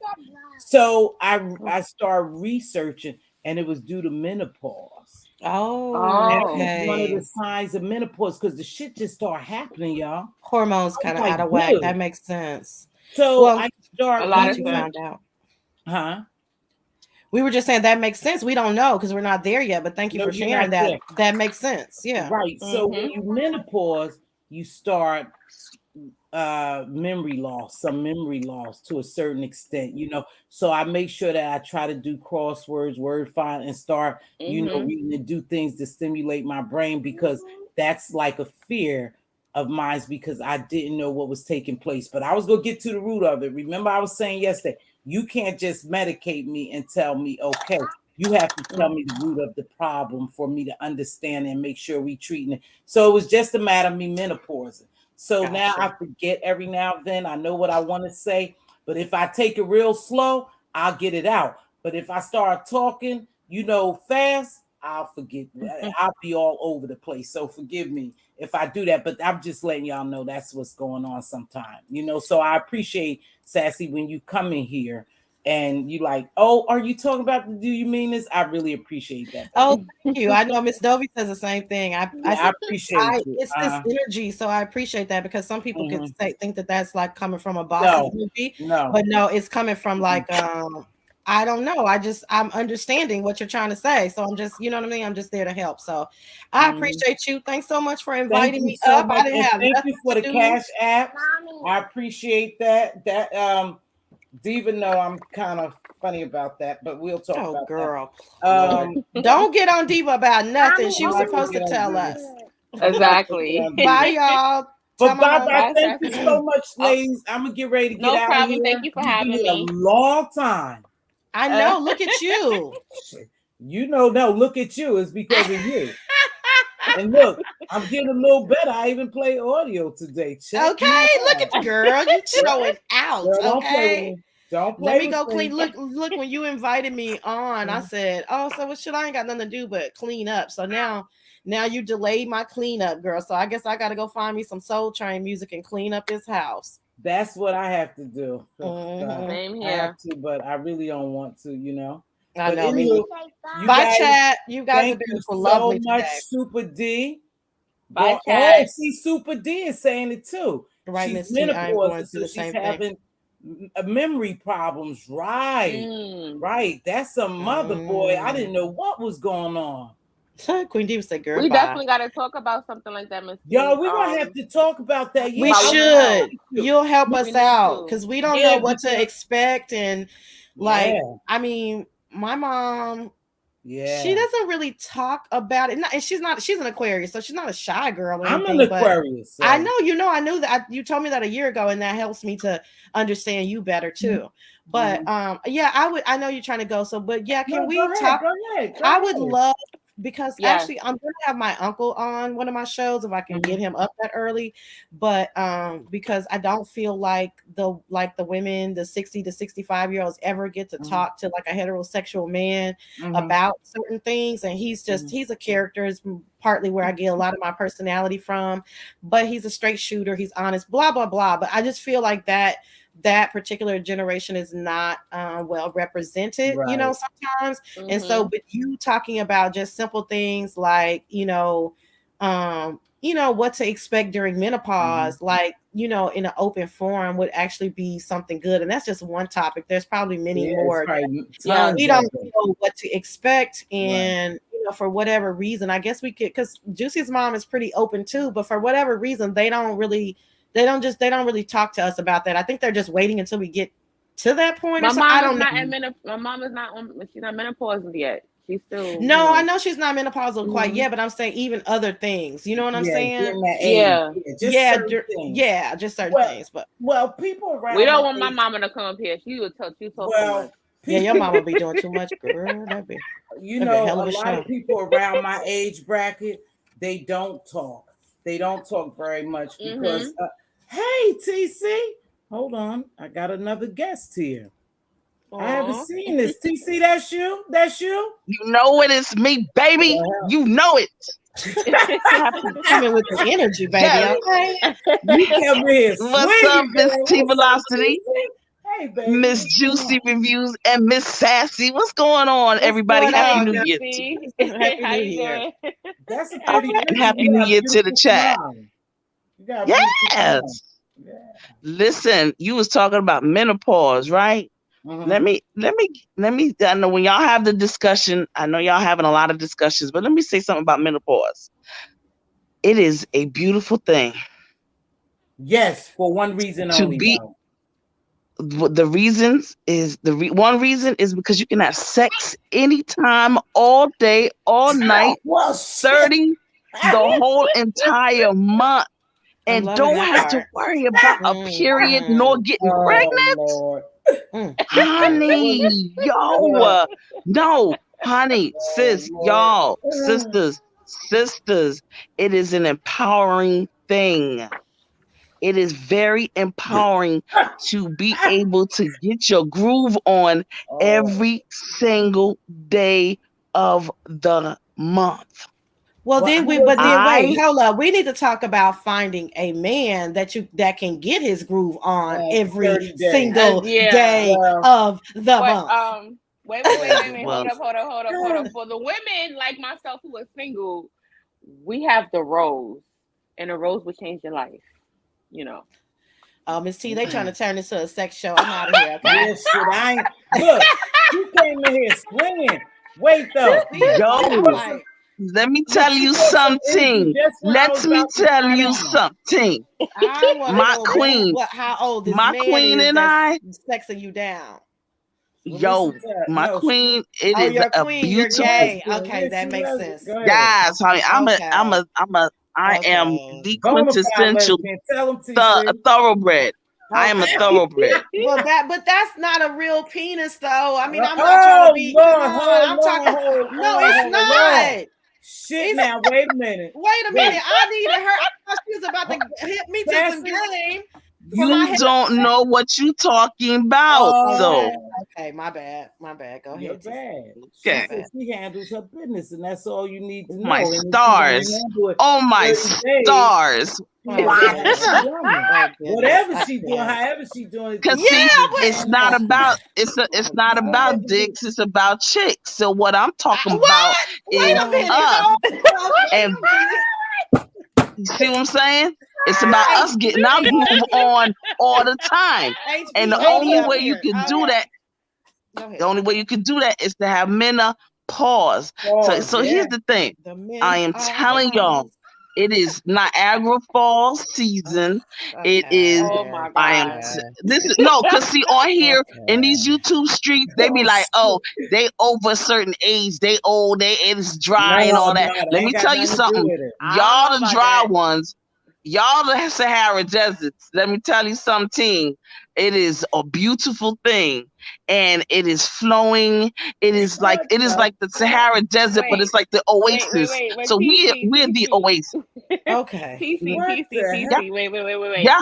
Sahara desert don't mean me? nothing because of menopause. You just gotta have that, that juicy oochie, and have proper yoni care. A lot of people don't even. Just happened here. A freak, honey. Two freaks is commiserating and happy that they baby. Crossing each other's paths. Yes, honey. Exactly.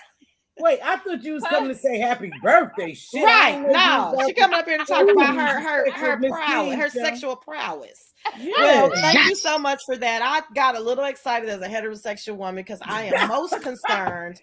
I am most concerned with. I am most concerned with a man being able to keep up with me the older I get. Right. Exactly. So that's what I'm most concerned with because I do know from the women in my family that they ain't got no issues in that department in regards to themselves. So what is going to happen to me when I get a certain particular age? Or am I going to still either be with the man who's able to keep up with me, or is he going to want to? Because I heard that now I'm at my peak and they're at their post peak. So that's what I would love to talk to a heterosexual woman and say, what are you doing about that? Because I'm not going to stop having sex. So if I need to cheat, what needs to happen here? I need a real. Well, here's the thing. I'm gonna tell you what my mother does. My mother is 81 years old. Mm-hmm. This is my best friend. This is my boo. She just retired. She's a nurse. She was a nurse. So the yoni care, like the sister was talking about, like I had all of that, the education about all of that growing up.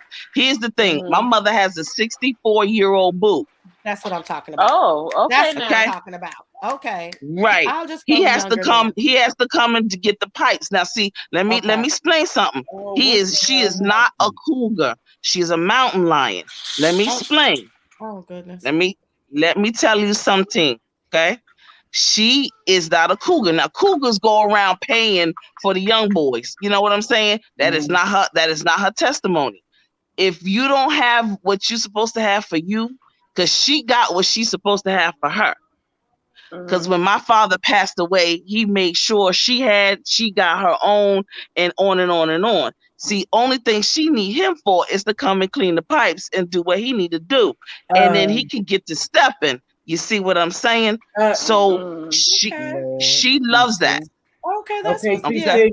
Hold on, baby. We're gonna have to say that for another show. I gotta get out of here. But I sure okay. Look, now I want you to say happy birthday to me because you done took my show to another day. A whole nother situation. Here's the happy birthday song for you. Go ahead, we don't care if you're age of 10 or if you're a senior citizen, because we got the beat that just won't end. And so you better get ready to rock, my friends. And see, I got some news that you can use and offer that you can't refuse. I'm giving a party for Mz.Teavalocity, and you're the one that's number one. And come on, because it's the one. Do your thing. Miss T, y'all know. Thank you, baby. Happy birthday, my sister.